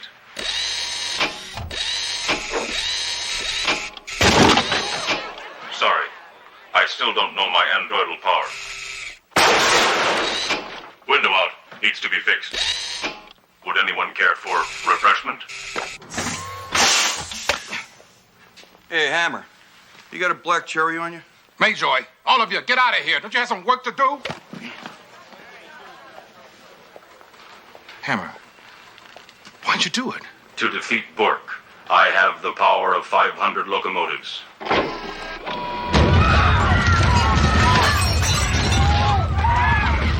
Guaranteed 6.2 on the Richter scale every time. Please note, now my amigo and I are one. That was a glitch, but it was fun. Some things never change. Thank you. I also have X-ray vision. Nice Teddy, Thoreau. Interesting lacework. You're not human anymore. You're a heartless, thoughtless thing without a soul. But I have AM and FM radio. Enough, Hammer. I don't want a walking entertainment center. I want something that's going to stop Bork. Then please follow me, sir.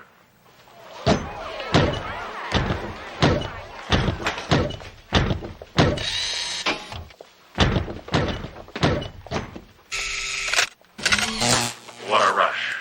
Computing. Work. Yes. Bork has stolen $600,317,000 from Malcolm Dench. An analysis of Dench's psychological profile indicates he will use the money to build an android army. Android army, of course. That's just what a monomaniacal nobody like Dench would do. He's going to need massive amounts of technology and illegal arms. Arms. Thank you. A search through the file on arms dealers with technological capabilities gives us... skull fracture. The notorious mercenary General Skull Fracture. He's in town at the Napalmer House for the International Convention of Megalomaniacs. I will patch into his private line and arrange a meeting. Fracture will be eager to meet with his best customer. I am also equipped with a voice simulator. Pretty neat, huh, Nancy? Fracture. Dench here. I want you to meet me at once. Now.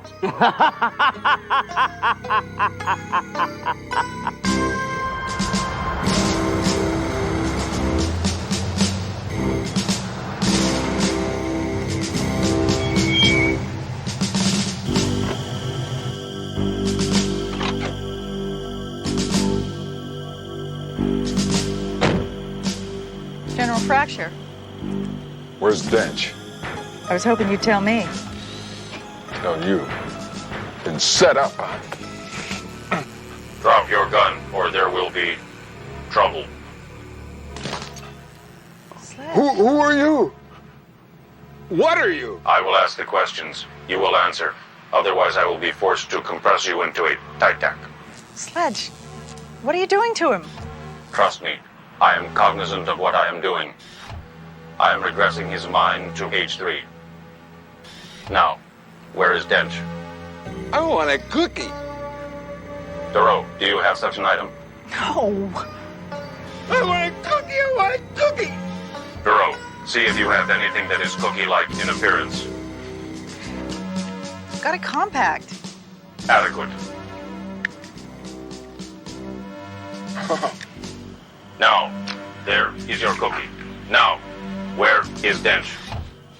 Coconut. More cookie.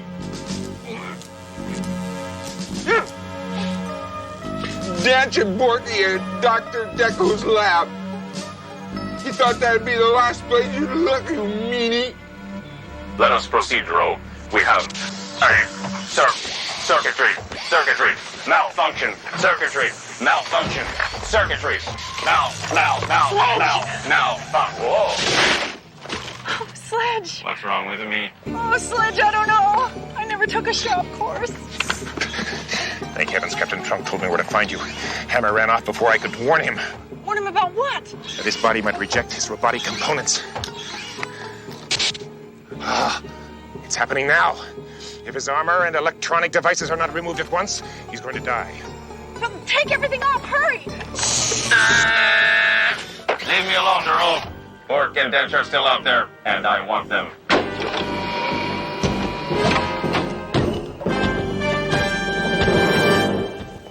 Excellent, Borky. Soon my first battalion of terror androids will be complete, and the world will be mine. Right. I love you. Not now. Work. It's time to pack up and haul burrow. Some crazy half-android cop knows you're here. Let him come. We're ready, aren't we, Borky? I love you. I honestly love you. Not now. Now I want you in a fighting mode. Kill, kill, kill, kill.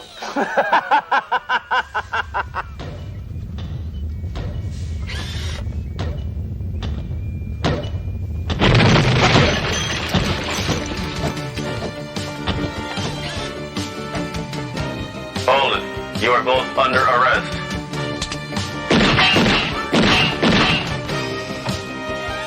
You handle him.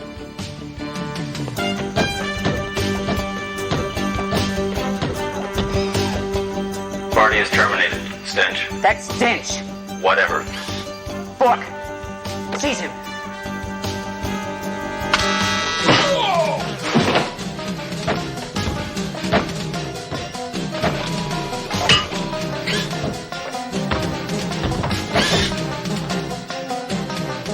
My turn, creep. Destroy him, you coward! Destroy him! Yes, obey, Bork, obey. You lack the cognitive faculties for independence. You are nothing but a jumped-up toaster. Don't listen to him, you stupid android. Listen to me.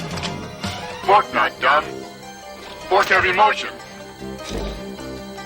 Bork love Dench. Well, I don't love you, you waddling junkyard. Now kill him! Kill him! Kill him! No, kill him. Kill him! Kill him. Kill him. Kill him. Kill you. Him. Kill him. Kill you. Kill him. Kill you. Kill him. Borky, get up. You see, Dench, you and Bork suffered from the same fatal flaw. Human emotions. A problem I do not have. Therefore,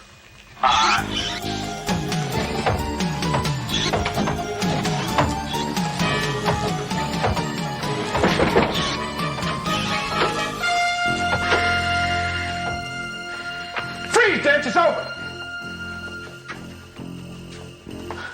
Sledge! Look, he's rejecting his robotic self and trying to change back into a human being. I'm sorry, Detective. He's scrap iron. No, it's not possible. I mean, I never. Well, we never. He's dead. Farewell, Sledge.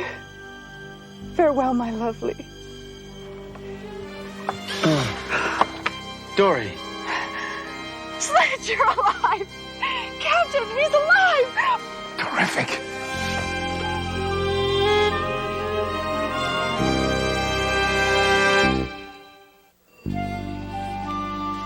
Hammer was lucky. It wasn't designed that way, but I was able to convert his armored cybernetic shell into a super healing body cast. He is now completely well. Well. Well is a relative term, Doctor. Well. Sledge, we're glad you're back, but if you're completely well, what's wrong with your arm? Listen, I gotta run. I'm late for the Jungle Warfare Singles weekend at the Ranger Base. Hammer, what are you hiding? Nothing! Well, this. I just gotten sort of attached to it. Actually, I think I finally got the hang of it.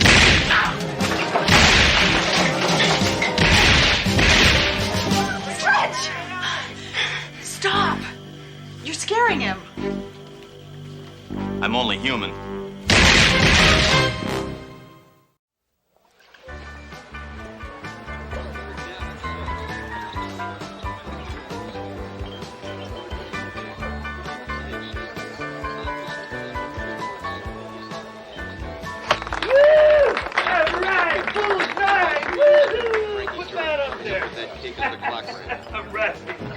Hey, Hammer, how's your aim today?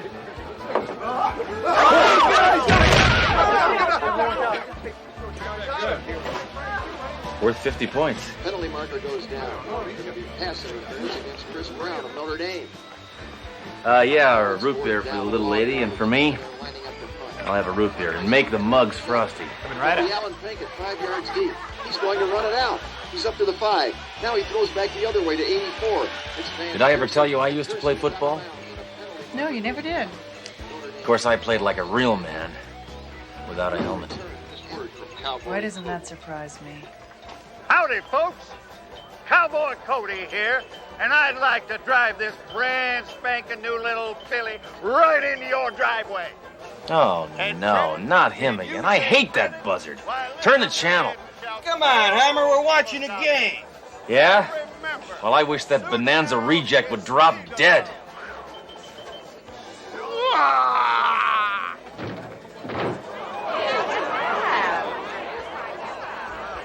God, Hammer doesn't even need a gun anymore. Yeah. He can kill with his thoughts. I couldn't have. Did I? No, no way. Did I? Oh, Hammer, relax. No, it had nothing to do with you. What if my mind is a cerebral 45 and I just shot a thought bullet? What if I accidentally kill somebody that really means something to me? Somebody like J. Edgar Hoover. But he's already dead. Maybe I did it. Hammer, absolutely not. Come on, Cowboy Cody's death is a coincidence. Look, his lot is 10 minutes from here. Let's go find out what happened. I gotta think. Happy thoughts. Happy thoughts. Happy.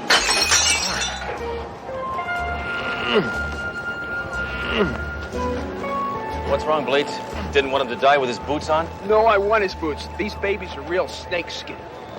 You're a real ghoul, you know that, Blades? Thank you, I enjoy my work. Any idea what he died of? I don't know. Swollen feet? Looked to me like he was in perfect health. Yeah, they usually do when they're alive. Okay, guys, load them up.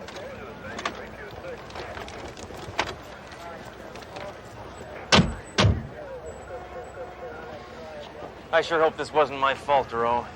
Because a mind is a terrible thing to waste somebody with. He wasn't even a criminal. All he did was sell cheaply built lemons to unsuspecting people at loan shark interest rates. That's not against the law. Doro! Where's Hammer? Why, do you miss him? Yeah, I miss him about as much as I miss having my arm cut off with a chainsaw. It's just that with Hammer, I like to know where and how far away he is at all times. The hearse carrying Cowboy Cody is slowly making its way down Boot Hill Boulevard. Maybe I should have sent something. Well, then again, maybe I sent Cowboy Cody. It's a somber occasion, and in keeping with Cowboy Cody's wishes, his family requests that in lieu of flowers, you buy one of his cars. So come on down to the funeral. There'll be free black balloons and rides on sad ponies for the kiddies. And in other news, a zany pit bull named Scooter has attacked his owner, Father O'Clark. Speak to me. DeRoe, I'm telling you I'm not coming in today. I'm too dangerous. Well, Sledge, you've always been too dangerous. But I'm a menace to the public at large. Well, you've always been a large menace. But I might have snuffed out an innocent life with a wish. And maybe I have a couple of wishes left. Sledge, I wish you'd quit being so ridiculous and get down here. Yeah? I wish you'd quit hounding me.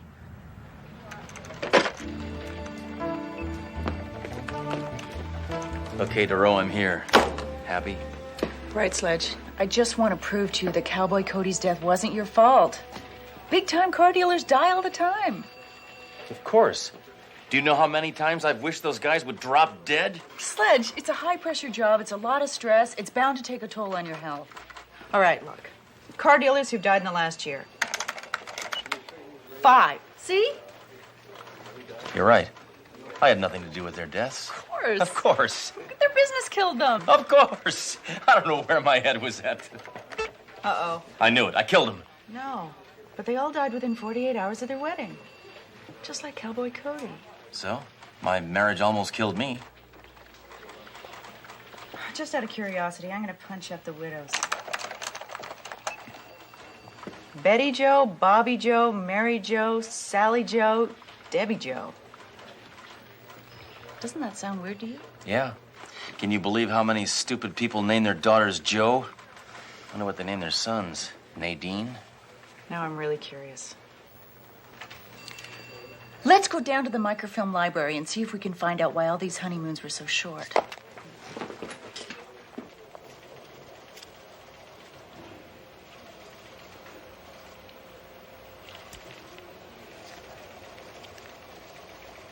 Oh, fudge.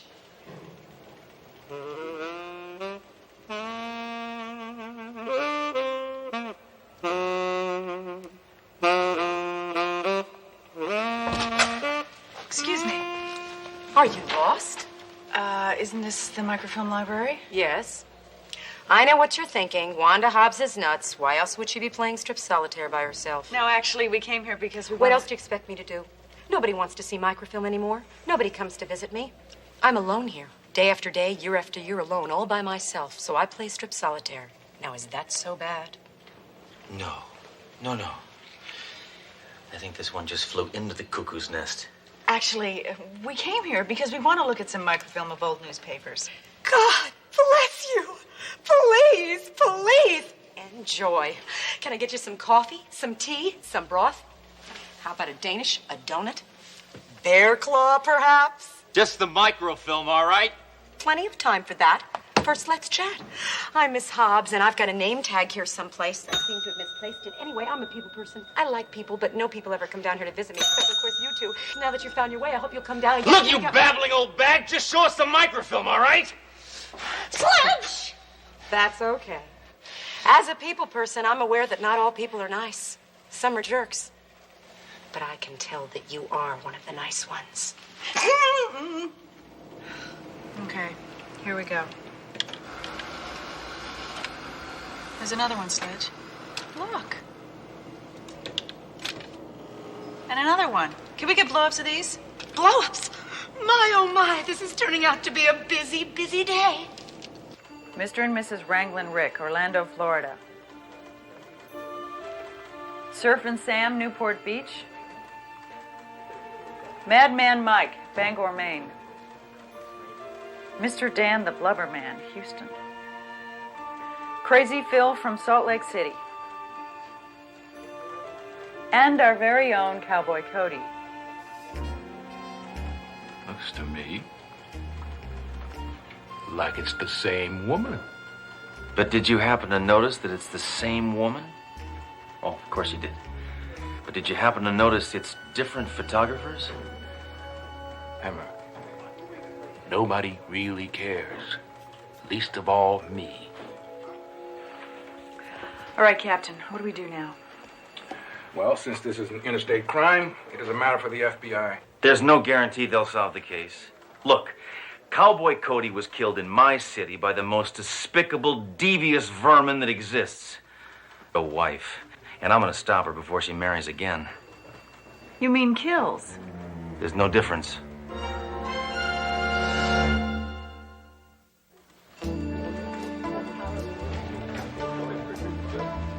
Are you positive?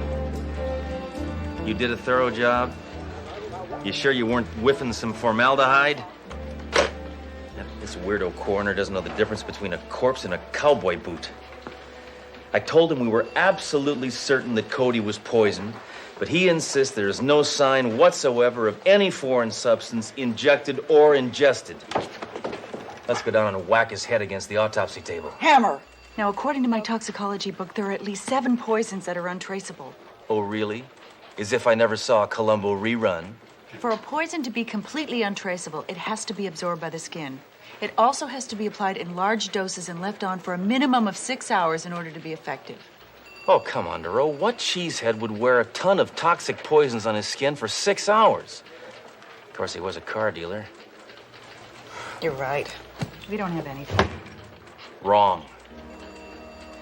We've got 6 rich, dead, obnoxious car dealers, all killed by the same man-eating woman. So what do we do? Duro, you know how to catch a shark? You throw out some meat. And you know what?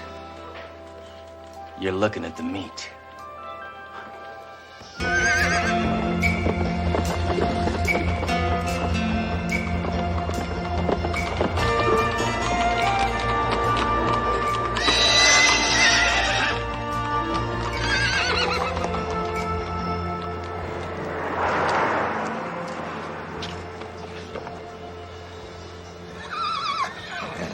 G'day.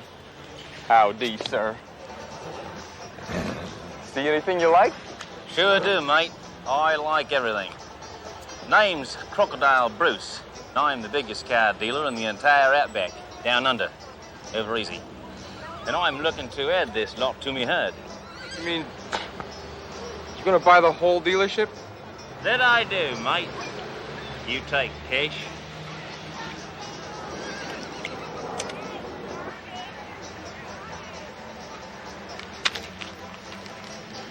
You see, I just love buying cow lots. Well, heck, sometimes I'll buy a cow lot, and then I'll sell it and buy it back the same day just to show off. You sure you wouldn't rather just buy 6 or 7 hatchbacks? That'd impress me. You want me to toss your hair down the barbie, mate? I want the whole kit and caboodle, and I want it now. You caught us at a bad time. The owner just recently passed away. Why are you talking like that? You're breaking my windpipe in half. Sorry. Being rich and powerful makes a man forget his own strength. Anyway, Cowboy Cody's widow owns this place now. She's leaving town day after tomorrow. Where is the little koala now? Well, she's in mourning. Oh. Well, then, just have her call me in the afternoon.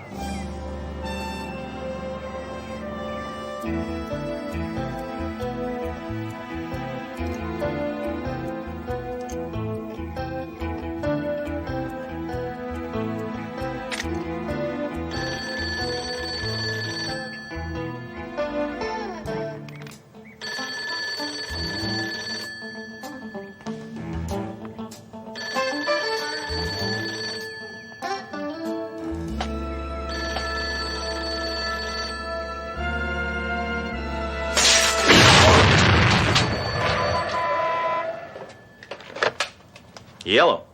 Hi. Is this Crocodile Bruce? Who? Oh. G'day, mate. This here's the croc. This is Mrs. Cody. I understand that you're interested in acquiring one of my assets. Whoa, I don't know about that. I do want to buy your cow lot. Well, there's a slight chance that I could be seduced into selling. Yo. Listen, little Shelley. I just hate doing business over the phone, especially when it's about to melt. So, what say we meet somewhere face to face? Or closer. How about 8 p.m. in the lounge of the Anastasia Hotel? Is it a date, Crocodile? Oh, may I call you Crocodile? You can call me anything you like. Just don't call me Waltzing Matilda.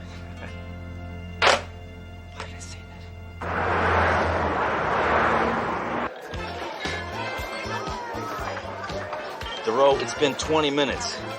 I'm afraid this bimbo is a no-show. Sledge, give her a little longer. All right. I'll give her another, let's say, 45 seconds, and then...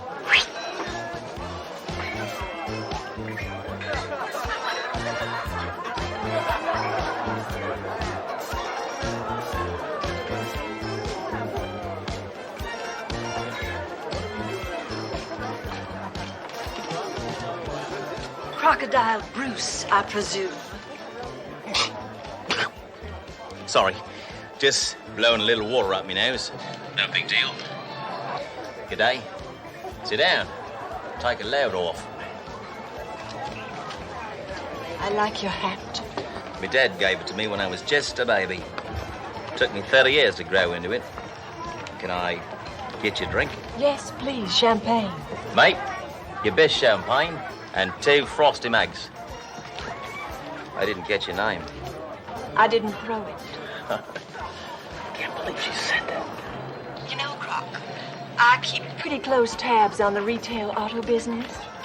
And I don't believe I've ever heard of you. Well, I guess you just got small ears. You see, I'm what's known as a flamboyant zillionaire. Kind of like, you ever had a Howard Hughes? Certainly. You ever had a J. Paul Getty? Of course. All right. What about Carl Lafont? Sorry, no. Well, I'm just like him, only a couple of $zillion richer. How's he on the phone, mate? He's looking at you. Hey, what are you lot looking at?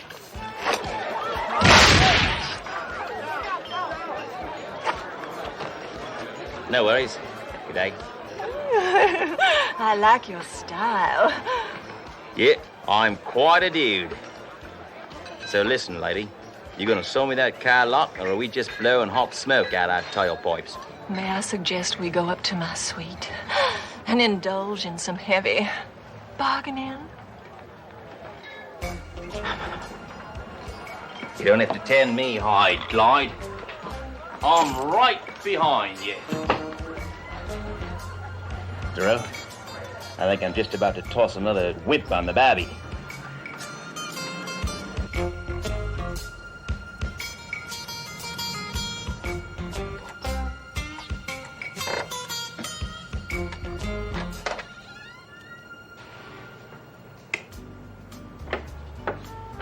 Well, Tom me kangaroo down. This is some sweet, sweetie. It suits me. You live here, do you? It's a place to hang my lingerie. How come you're not hanging your hide at Cowboy Cody's? Oh, I couldn't. Too many memories. Yeah. I guess after 2 days of marriage, you gotta have, what, 1, maybe 1.5 golden moments? Oh, you'd be surprised. Why don't you make yourself comfortable while I slip into something a little more businesslike?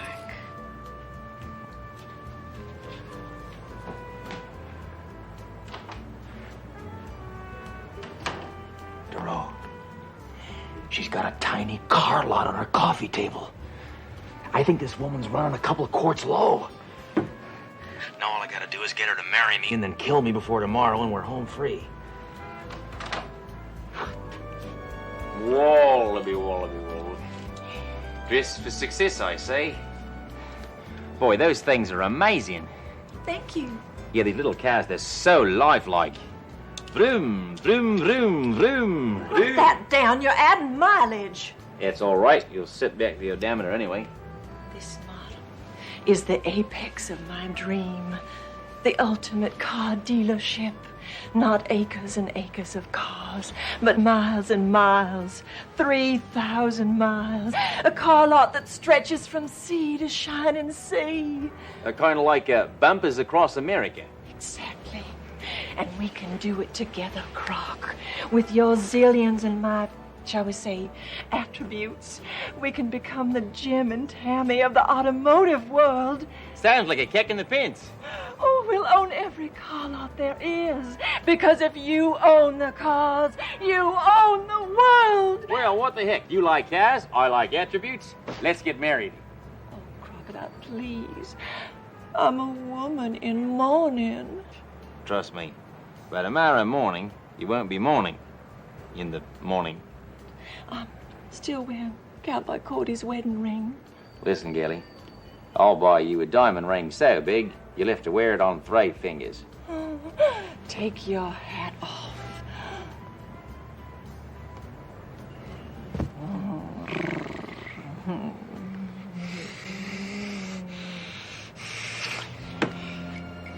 What's wrong? You're wrong. But I thought we were going like 2 dingoes in a flat rock. The only thing that's going is you, and I mean out that door now! I haven't felt this bad since me boomerang wouldn't come back.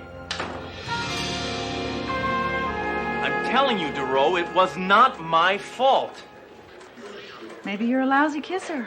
Hey, I know how to kiss. I even use my lips. Now, I think this woman wants nothing to do with men for a long, long time. Wrong again, Hammer. Look who just got married. That's incredible. What is this woman insane? She turned me down for him? Look at his nose. He looks like an anteater. Well, I guess you just weren't man enough for her, Hammer. What happened, Hammer? Your ego let you down? I hate to break up this man-to-man talk, but if we don't do something, she's going to kill another car dealer. So what? He's a bow wow. I'm 10 times better looking than that clown. I mean, you believe this toupee? Come on! Wait a minute. Toupee? Didn't you say she got cold when she ran her fingers through your hair? The cowboy hat makes your hair greasy. Big deal. Cowboy Cody wore a toupee. Poison absorbed in the skin takes 6 hours to work. That's it! She put poison in the glue. She poisoned his toupee? Come on, Hammer. We gotta save his scalp. I don't know. He did bruise my ego. Go, Hammer, before I bruise you.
Isn't that sweet? My ex-wife wouldn't even touch my rug.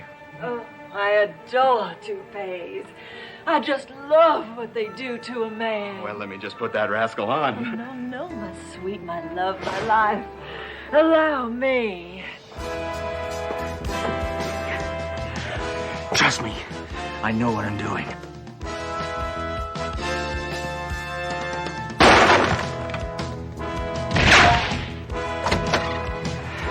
All right, Mrs. Maggot. Drop the toupee. Who the blazes are you? Cops, police, flatfoots, John Law, the heat, the man, the fuzz. I think you made your point. We just saved your life, pal. No, you didn't. You just killed a perfectly good toupee. You're gonna get life for this. I'm not worried. I'm sure the jury will be very sympathetic. Oh, yeah? How do you figure? Is it really a crime to rid the world of car dealers?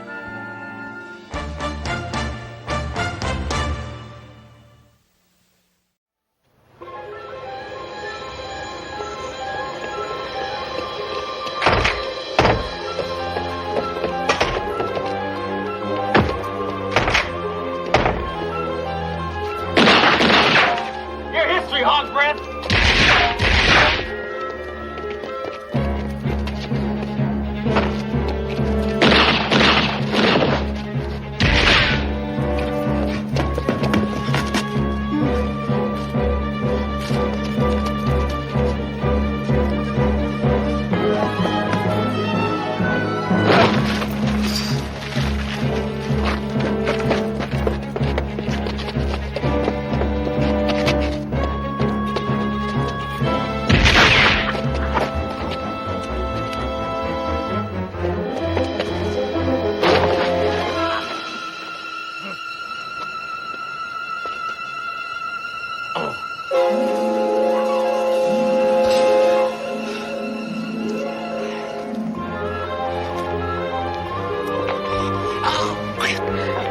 Tired of hanging around, copper?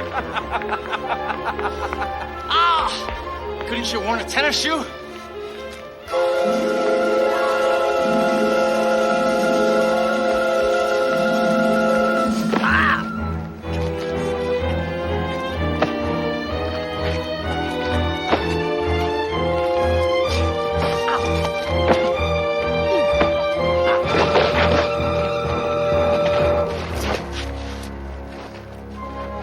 I'm afraid Inspector Hammer is suffering from chronic acrophobia. Apparently, the trauma associated with being in a life-threatening position 5 floors above the street released the phobia from his subconscious. In layman's terms, what does that mean? Means he's afraid to step off a curb. Ah, Inspector Hammer. I was about to suggest that because of your condition, you be put on a medical leave. Isn't there another test you can do? Yeah, Captain, if some quack is gonna mess with my brain, can't it be somebody whose IQ doesn't match their bust size? Hammer. Maybe I should recommend a permanent suspension. Hey, you got bottled water on the brain? I'm in perfect condition. I could rent my biceps to Rambo and not miss him. Hammer. Dr. Fall says you have acrophobia. That's ridiculous. Look. See? Nothing. Sledge. It's a fear of heights. A fear of heights? Fear of... Hey, does it look like I'm afraid of heights? I mean, please, no, give me your reading on this. Oh, I'm afraid. Oh, my God. Come on, please. Sledge. Oh. Get down.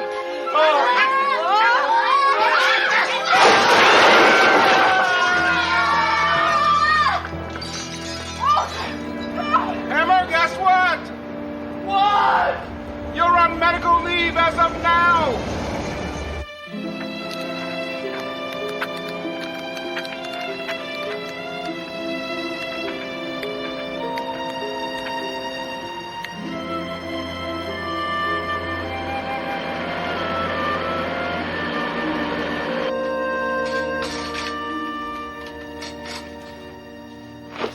All right, old friend. We're gonna kick this height-of-phobia thing step by step.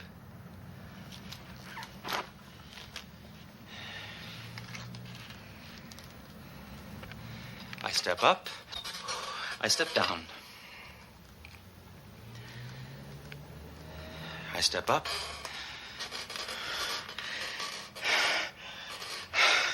I fall down.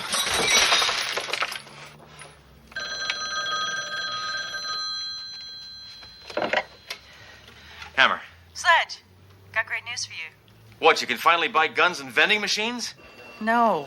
Captain Trunk found an assignment that someone in your condition might be able to handle. Oh, great. Yeah, I knew there had to be a lot of crimes committed at sea level. Sledge, Captain wants to see you right away. How's your vertigo? It acts up when it's damp, you know. That's bursitis. I don't have bursitis. Are you still dizzy? What, are you kidding? I'm fine. I'm perfectly fine. As a matter of fact, I'm hang gliding this morning, and then tomorrow I'm going to go skydiving. Yeah, I'll see you in a couple of minutes.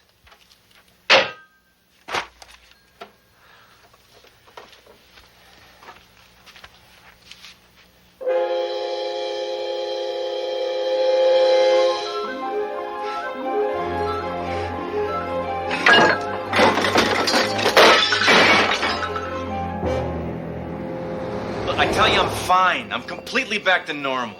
Whatever the hell that means. Look, Hammer, I know how much you miss being here. What a masochist I am. You ever heard of Pete Crane? Yeah, isn't he that pygmy brain that's been extorting money from small businessmen downtown? That's him. Send them in. We're working with the FBI on this one. Crane's girlfriend is ready to pop with state's evidence. With her help, I think we can blow the lid off Crane's entire crime syndicate. I'm trying to do you a favor, and you clowns are treating me like I'm the one who's a criminal. You know, if I'd have known this, I never would have decided to testify. Now, Miss Del Monte. Captain, I tried to explain to Miss Del Monte that we've been assigned to her protection for her own good, but... Who are you?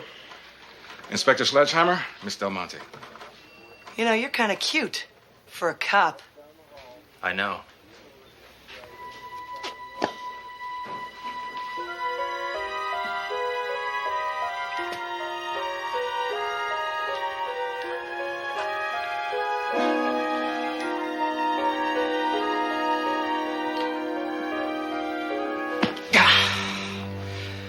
Nice to meet you. How'd you wind up being the girlfriend of that maggot Crane, huh? I was his secretary. He wanted someone who could type fast and run slow. Hammer, I want you to stick with Miss Del Monte every minute. I understand, sir. Have you showered yet? Come on, let's split out of here, Charlie. I'm going to hit the dress sales, and it'll be nice to have a gentleman's opinion. You are a gentleman, aren't you? Look, Captain, I want to get back in the action, but I'm not interested in babysitting for some gun moll. All right, well, that's just fine, because I can take care of myself. You see, I'm locked and loaded, and I'm ready to rock and roll.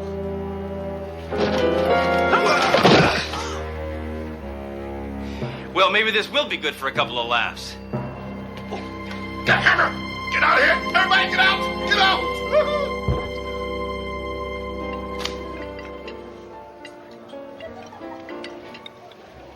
I never met a woman who carried an Uzi in her purse before. Pete gave it to me on our first anniversary. It's a hell of a lot better than a rape whistle. Oh, how'd you get involved with a sack of slime like Pete Crane? He could steal me anything I wanted. Yeah, but didn't it bother you going out with somebody who steals and robs and has no scruples? Nah, I used to date a congressman. Oh. So, you married? No, my wife is gone. Oh, gee, I'm sorry. When did she die? No, she's gone. She just took my things and left. Pete did the same thing to me, too. Said I was too expensive. So he ditched you, huh? He ditched you for somebody cheaper.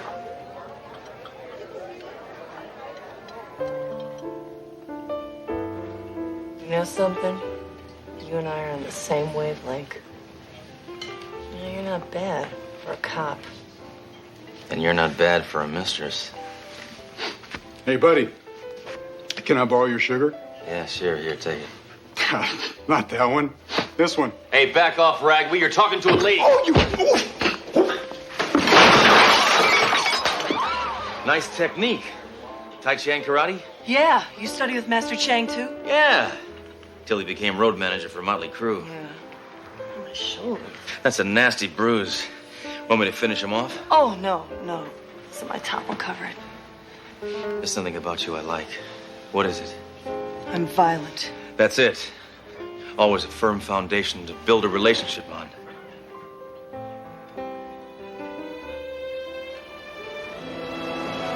.44 Magnum. Left twist bore. Muzzle velocity of 729 feet per second. It's beautiful. It's been a long time since a woman's handled my gun.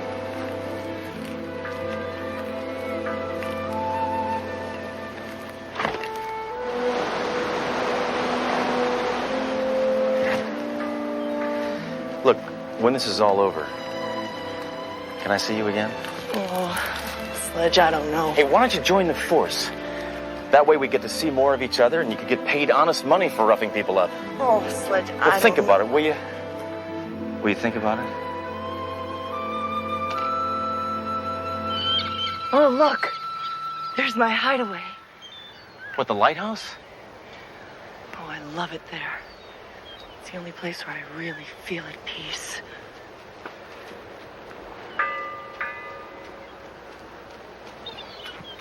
Come on, Sledge. Old Pete bought me this lighthouse. He bought you a lighthouse? I asked for a nightlight. Come on. I only take special people here. Up here. Come on, I'll race you to the top.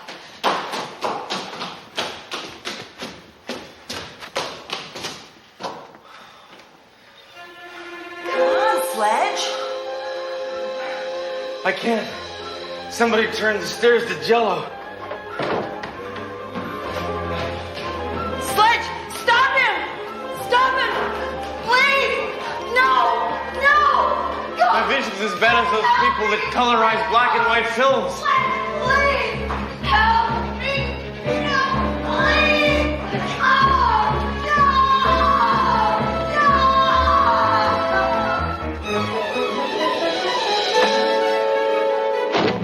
Angelica!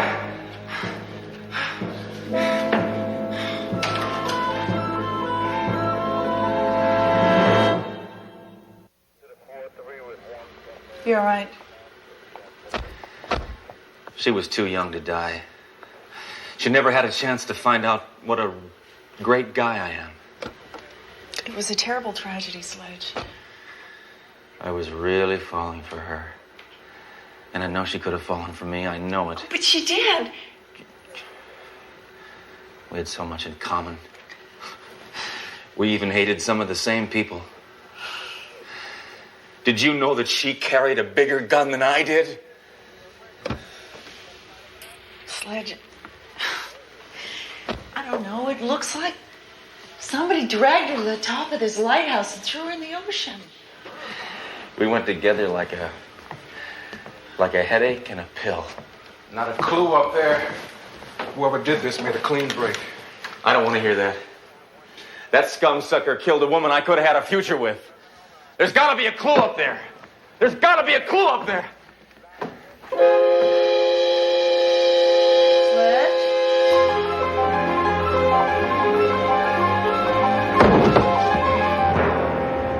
Because of Inspector Sledgehammer's fear of heights, there was no way he was going to make it up those stairs and save Angelica Del Monte. Did the woman survive the fall? No, she is deceased. How do you spell deceased? Just right. Dead. Stop it! Both of you! Don't you realize you're talking about somebody who meant a lot to me? Look, it's not my fault I couldn't go up those stairs. I can't go up anything anymore. I stand on a chair to change a light bulb, but I get a nosebleed. Hammer! Get together! It is together! All right, take a note. Inspector Sledgehammer, as of now, is back on medical leave. Why? Why? Hammer, I want you to go home and get some rest. I don't want you to come back here until you overcome your vertigo. But that may be never. I wonder why Angelica didn't scream when they threw her out of that lighthouse. She was one tough woman, Sledge. We liked all the same things. Guns. She even threw a brick at Gloria Steinem. Let me see that. It would have been too awful if they had found the body. Yeah, they would have had to bury her in an envelope. Way to go. Sledge! He didn't mean it. He's your friend.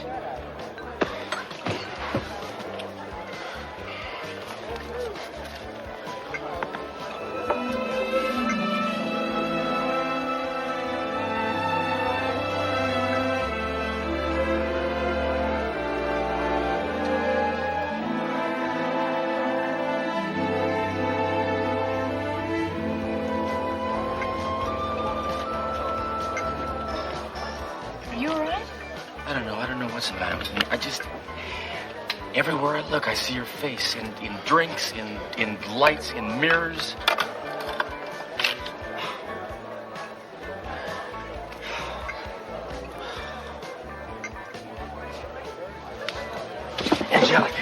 It's you. You're not dead.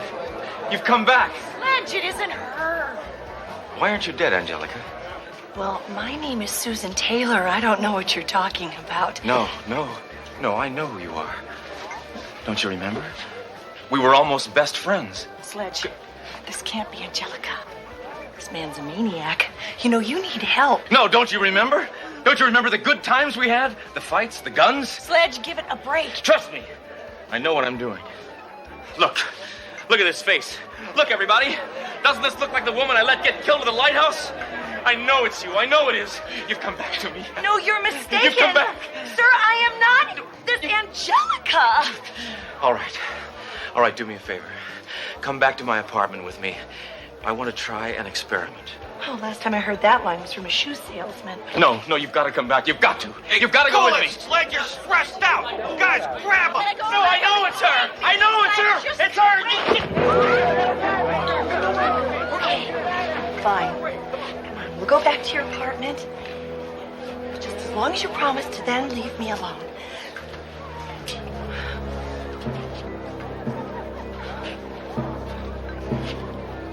Door's that way. Sledge. Trust me. Sledge! Hurry. It takes a while to change your hair color. I'm dying as fast as I can. Come on. This can't mean as much to you as it does to me.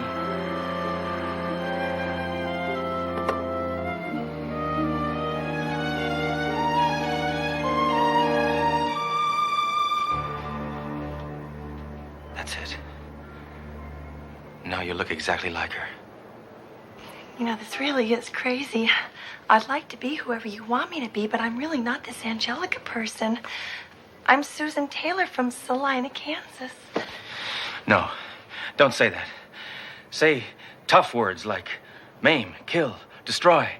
You're crazy. Why would I say that? Come on, try it. Scumsucker, slimeball, try it. I can't. I'm from Kansas. You're right. You're not her. You never were her. You could never be her. Okay. I'll take you home. Thank you. I'm really sorry, Inspector. Where did you get that? Sears Roebuck. Not the sweater, the bruise. Where did you get it? Where? Oh, probably when you grabbed me just now. I knew it was you. I have a mind like a steel claptrap. You are Angelica Del Monte, aren't you? I don't know what you're talking about. My name is Susan. All right, Susan. All right. I'm gonna take you somewhere. Please. Somewhere that will refresh your memory. Hey, boss. You were right. This Hammer guy almost faked us out. Angelica's still alive. Admit it, Angelica. That bruise proves you're you. You know that, don't you? Will you please stop saying that? The chances of two different people having the same bruise are 27,000 to 12. That's that'd be 1 in 16. That's 12 into 27. That goes 60. That'd be, well, they're slim. They're very, very slim, Angelica. Oh, I feel like I'm having a sugar rush. Come on. Admit it. Just admit it. Admit it. Say you're Angelica. Say it. Oh, do you have to be so violent? Angelica loved violence. The sound of a Tommy gun, the crack of a .45, a kick in the teeth. A left, a right. You're right. I knew it. I knew it. You really are Angelica. Oh, Sledge, I've blown my cover. Who am I kidding? I could never fool you. Why? Why did you do it, Angelica? Why? I had to. Why did you pretend? Why? Well, Trump figured that if everyone thought I was dead... Yeah? Yeah, then what, Angelica? Then what would happen, huh? And everyone would think I was dead so no one would try to kill me before I testified at the trial. I was supposed to guard you. Oh, don't you see, Sledge? Trunk used your vertigo problem. He knew he could fake my death from the top of the lighthouse, and you'd never see what really happened.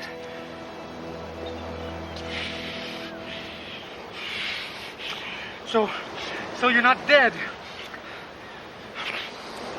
Then who fell from the tower? It was a mannequin. One guy, FBI guy working for Trunk. He threw it down while I hid. So, when I ran out to the car to call headquarters, you and that FBI creep escaped. Oh. Sledge, I wanted to tell you when I saw you at the bar, but I couldn't. Oh, you could have found a better place to hide in plain sight. A bar full of cops. Angelica, I did it. I made it to the top. I'm cured. I can look over transoms again. What's that? Another Fed? No, wait, Sledge! He's not I'm tired of playing the fool. I'm telling you, he's not FB. Hey! So you thought you could fool me, huh? It's over, you blonde dummy. Drop your gun, kick it over here.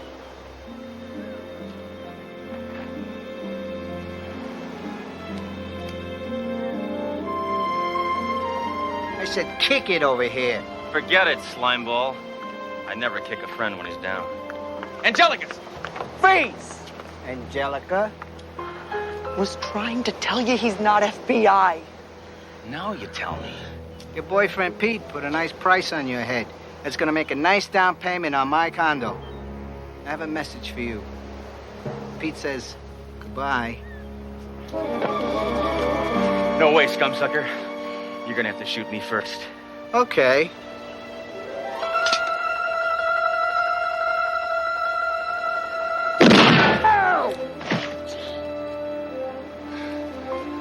Hammer, standing in front of that woman like that was a very gallant thing to do. But don't ever tip me like that again.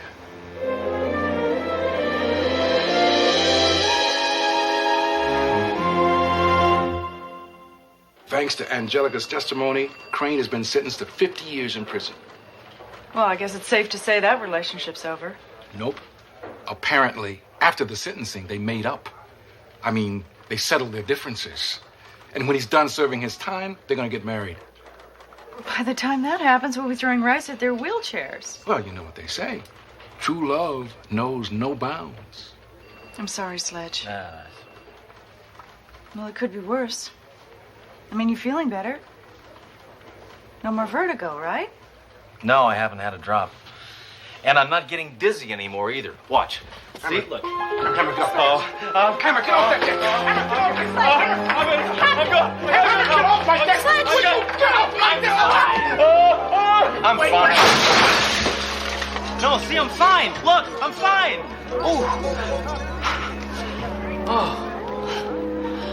Oh my God! This is terrible. I know. When did they remove that flagpole?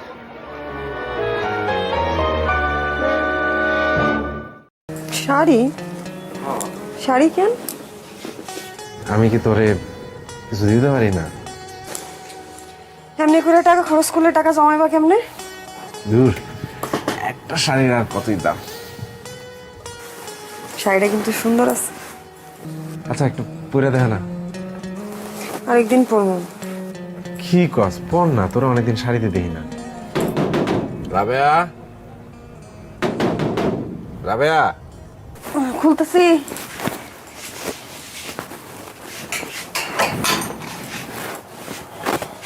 ঘুমাইছো? অনেকক্ষণ আগেই ঘুমাইছে। বাজার। মা, এত বাজার কেন আনছো? না, এত বাজার কই?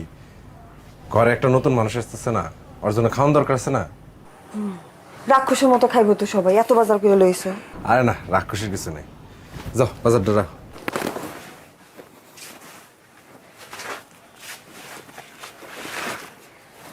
আমি চিন্তা করছি কি, ধার কর্জ করে হইলেও টাকা পয়সা জমা একটা সেকেন্ড হ্যান্ড মোটরসাইকেল কিনবো।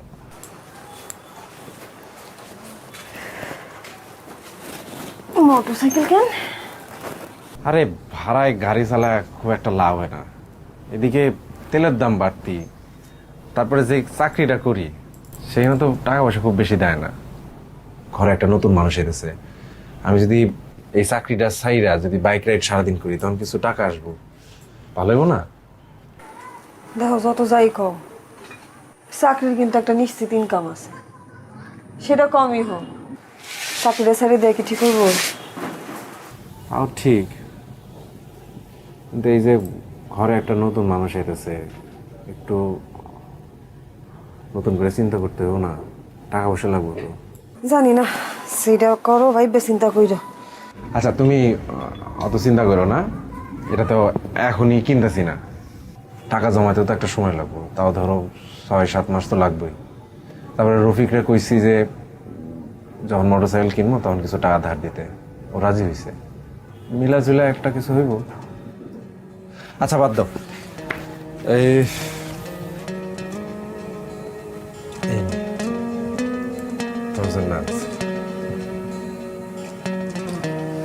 শাড়ি? শাড়ি কেন? আমি কি তোরে কিছু দিতে পারি না? এমনি করে টাকা খরচ করলে টাকা জমাইবা কেমনে? দূর, একটা শাড়ির আর কতই দাম। শাড়িটা কিন্তু সুন্দর আছে। পছন্দ হয়েছে? আচ্ছা একটু পরে দেখা না। আরেকদিন পরবো। কি কস, পর না, তোরা অনেকদিন শাড়িতে দেখি না। শরীরটা ভালো লাগতেছে না। বেশি খারাপ লাগতেছে? আরেকদিন পরে দেখা। আচ্ছা ঠিক আছে, তাহলে খাবার দে। ও কি খাইছে? কি রে বাপ, আরে কি মশা রে।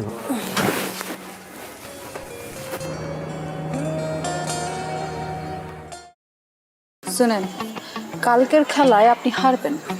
বাবা, কনফিডেন্স দেখছো মেয়ে। যদি না হারছেন তাহলে কিন্তু বললাম এটা দিয়ে আমি আমার হাতে আপনার নাম লিখুন। মানে তো তখনই বুঝবেন যখন এটার দায় আপনার উপর পড়ব। ওই দিনকার তোরে হাত খরচে লেগা 5,000 টাকা দিয়েছিলাম, আবার টাকা টাকা কি গাছে ধরে? আব্বা জান, আপনি তো কত টাকাই কামান, 5,000 টাকা দিলে আপনার কি হয়? আমি আপনার একমাত্র আমার মাইয়া, তো আমার পিছনে খরচ করবেন না, কার পিছনে করবেন? আমার একটা কুর্তি পছন্দ হয়েছে, ওই কুর্তি আমি কিনতে চাই। কুর্তি মূর্তি লেহেঙ্গা ওড়না এসব দিয়ে তো ঘর বইরে গেছে, হাঁটুনের বি জায়গা নাই। মন চায় তোর এগুলা নাইজেরিয়া, বুলগেরিয়া আর উগান্ডায় পাঠাইয়া দিই। আচ্ছা এত কিছু কিনানোর দরকার নাকি? কি করতেছেন আব্বা? একটা শখ করছি, শখের দাম লাখ টাকা। শখ যদি না মিটে তাহলে এই জীবন রেখা লাভ কি? আপনি যদি আমার টাকা না দিচ্ছেন তাহলে কিন্তু আমি কয়ে দিলাম, ব্লেড দিয়ে হাত কেটে নাম লেখা ফেলাম। আচ্ছা ব্লেড দিয়ে এই কুর্তির লেগে হাত কাটানোর দরকার নাই, আমি বাইরে যাওয়ানোর সময় তোরে টাকা দিয়ে যাবো। থ্যাংক ইউ আব্বা।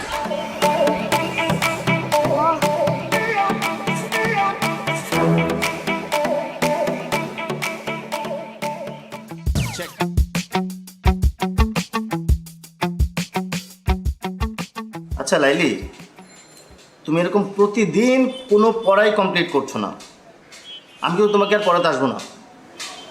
আসেন না, আপনারা ক্যাথাই গোছাইতে আমি কইছি। শেষ পর্যন্ত তোমার বাবার কাছে আমাকে কমপ্লেন করতে হবে। আপনি আমার বাপের কাছে কমপ্লেন করবেন? পড়াশোনা করছো না, বাবার কাছে কমপ্লেন করবো না? অবশ্যই করবো। ঠিক আছে, আপনি যান, আপনি আমার বাপের কাছে কমপ্লেন করেন, এদিকে আমি ব্লেড দিয়ে হাত কেটে আপনার হাতের নাম লেখা রাখবো এখান দিয়ে। দেখো এইবার না হয় আমি তোমার বাবার কাছে কমপ্লেন করবো না, কিন্তু তুমি যদি পরীক্ষায় ডাব্বা মারো তাহলে তো আবার আমি শেষ।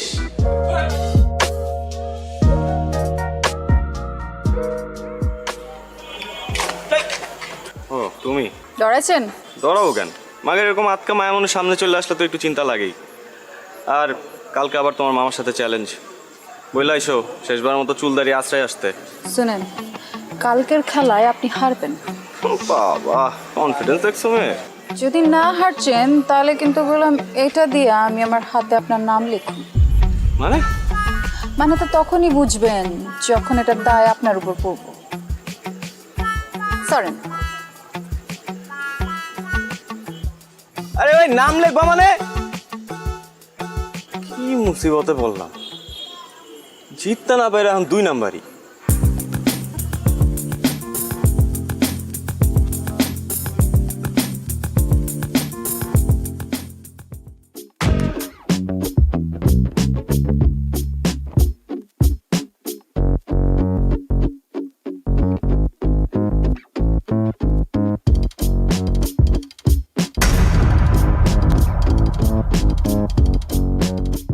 কি সমস্যা?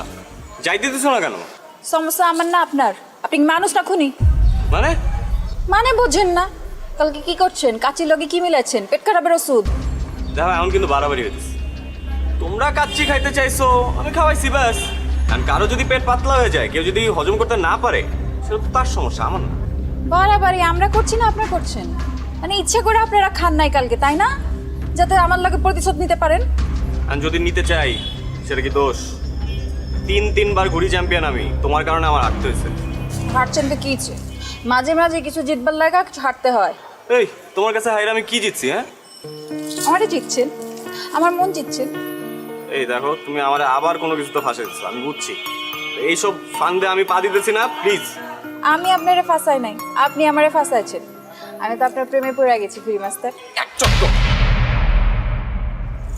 আপনি আমার মারবেন, মারেন, কাটতেও ফালান, কিন্তু আমি আপনার ভালোবাসি, এটাই সাইন্স। হ্যাঁ, এর জন্যই তো সায়েন্সে মারো ডাব্বা। যতই অপমান করেন, শাদি তো আপনার আমার লগেই হইব। তোমার মতো মেয়ের সাথে শাদি দূরে থাক, প্রেম পর্যন্ত করতে রাজি নাই আমি।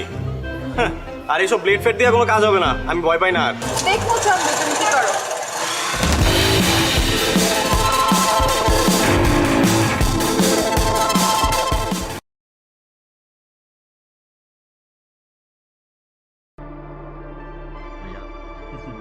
Con gái mẹ mày à?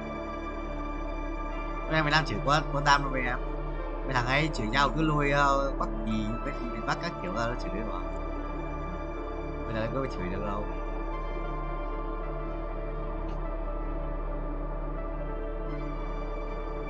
Là số đắp đéo kìa. Bất tử bất tử 3 cọc cược. 3 cọc cược nữa.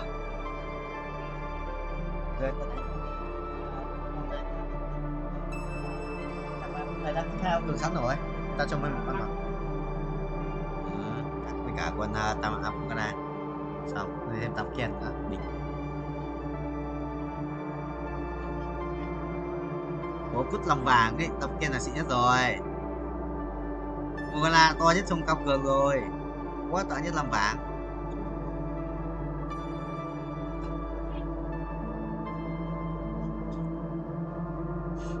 Red 3 kinh ấy.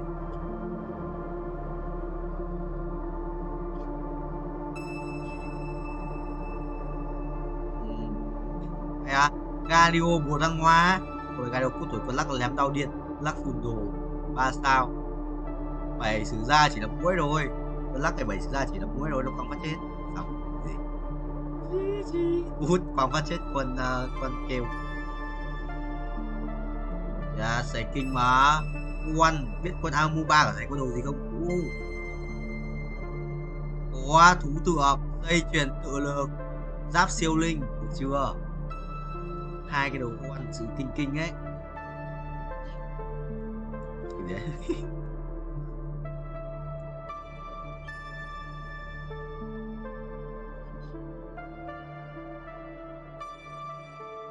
Tam Ken 3 đấy rất đẹp. Tam Ken 3 đó là sự đẹp ấy. Bởi có nhiều máu cho bố lên Tam Ken 3 ấy. Còn nhiều máu à. Chứ gốc lùi.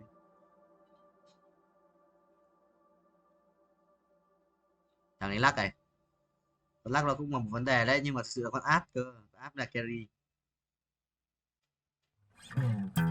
Rồi quăng điện. Quăng cái lắc 3 quăng điện. Lắc 2. Amu mình còn 1 tỷ máu nhé. Không yếu nhỉ? Thua này. Linh sàn 2 ạ. Thua. Sàn 2 đi, sàn 2 gì đấy? Cái thua bóng mà. Cái thua bóng luôn. Chẳng có đồ.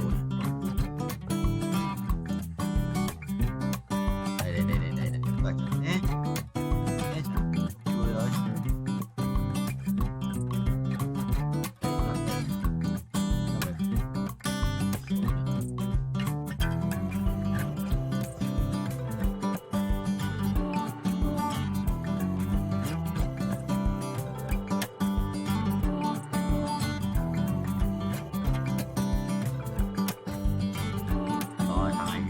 lắc ở đây là xong rồi. Lắc ở đây, lắc ở đây rồi. Quyết chỉnh. Nhưng mà phàm được đâu đi. Ở đây rồi. Sao? Tò. Rồi đi tò. Cái xa bên đấy à? Cảm ơn vì đã đến. Rồi xong con cái xa, con phát cần chết cái xa 2. Khóc đi, khóc đi. Quỷ đấy à? Con này khỏe phết đấy. Ý bố thua. Mà là mai thua. Yes.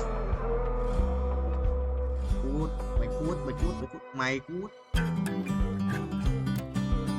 Chất 10 à, chất 10 à, 10 sử ra không có broccoli. Bố cút.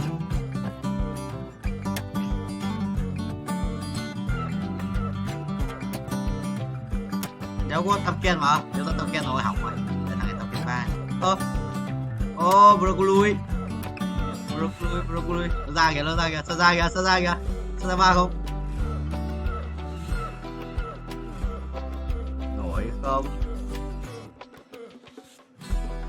Rồi, mày đi. Dương ơi, thằng này 8 sao ra, bãi bay luôn, 8 sao ra. Đéo ra.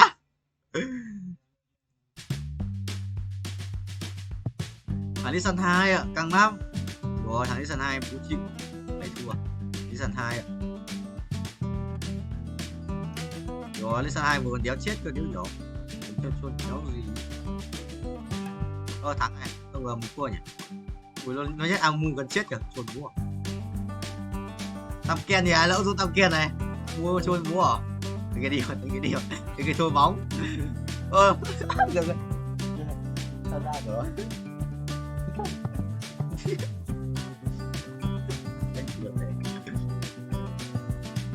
Đéo ra tăng ken rồi, thằng kia cũng tăng ken.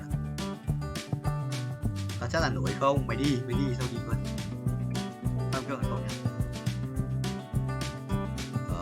Tăng cường đến đâu nhỉ? Kìa. Phải không? Rồi, em mai à? Phải 23 tiếng nữa. Còn cái nhận game không biết đấy.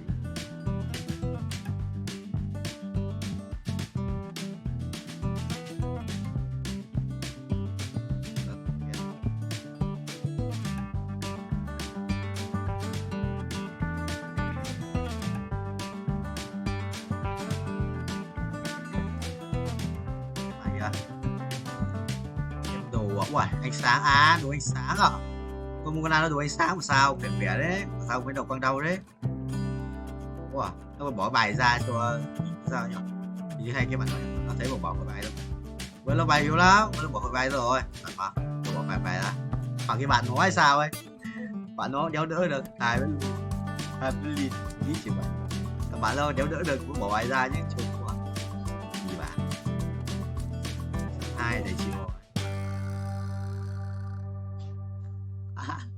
Thiếu một con sa ra chỉ đánh một trận nữa ở 46. Cái gì vậy?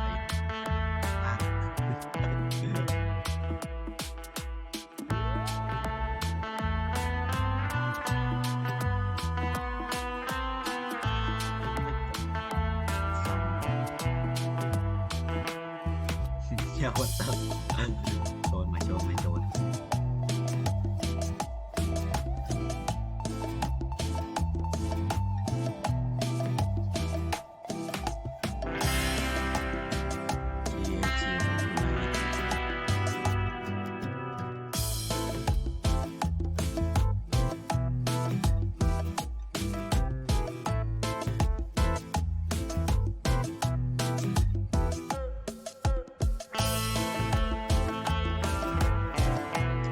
Lắm ấy, tham phá đối tượng các mình xin không?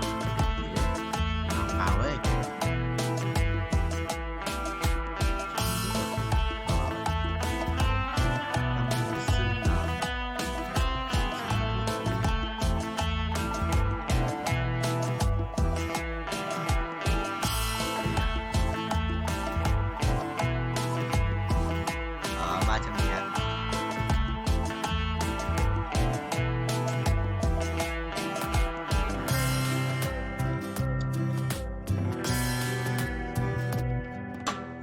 birds. Happy birds to you. Happy birthday.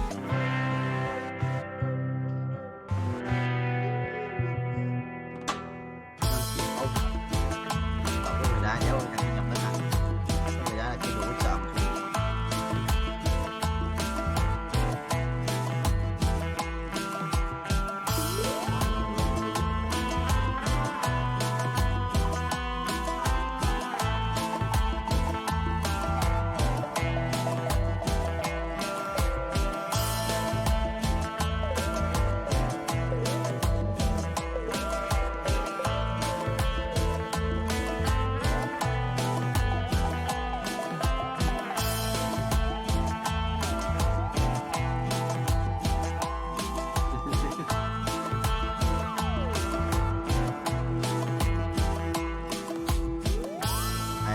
Luật cái bị đá thật đó cho hai kênh đánh nhau được thức đánh làm các phép xuất xứ của người kè hào đất chồng như sau trong 12 giây à? Thế là gì?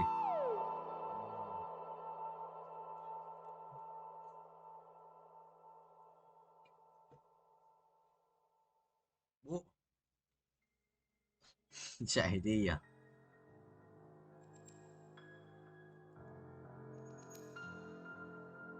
56 à?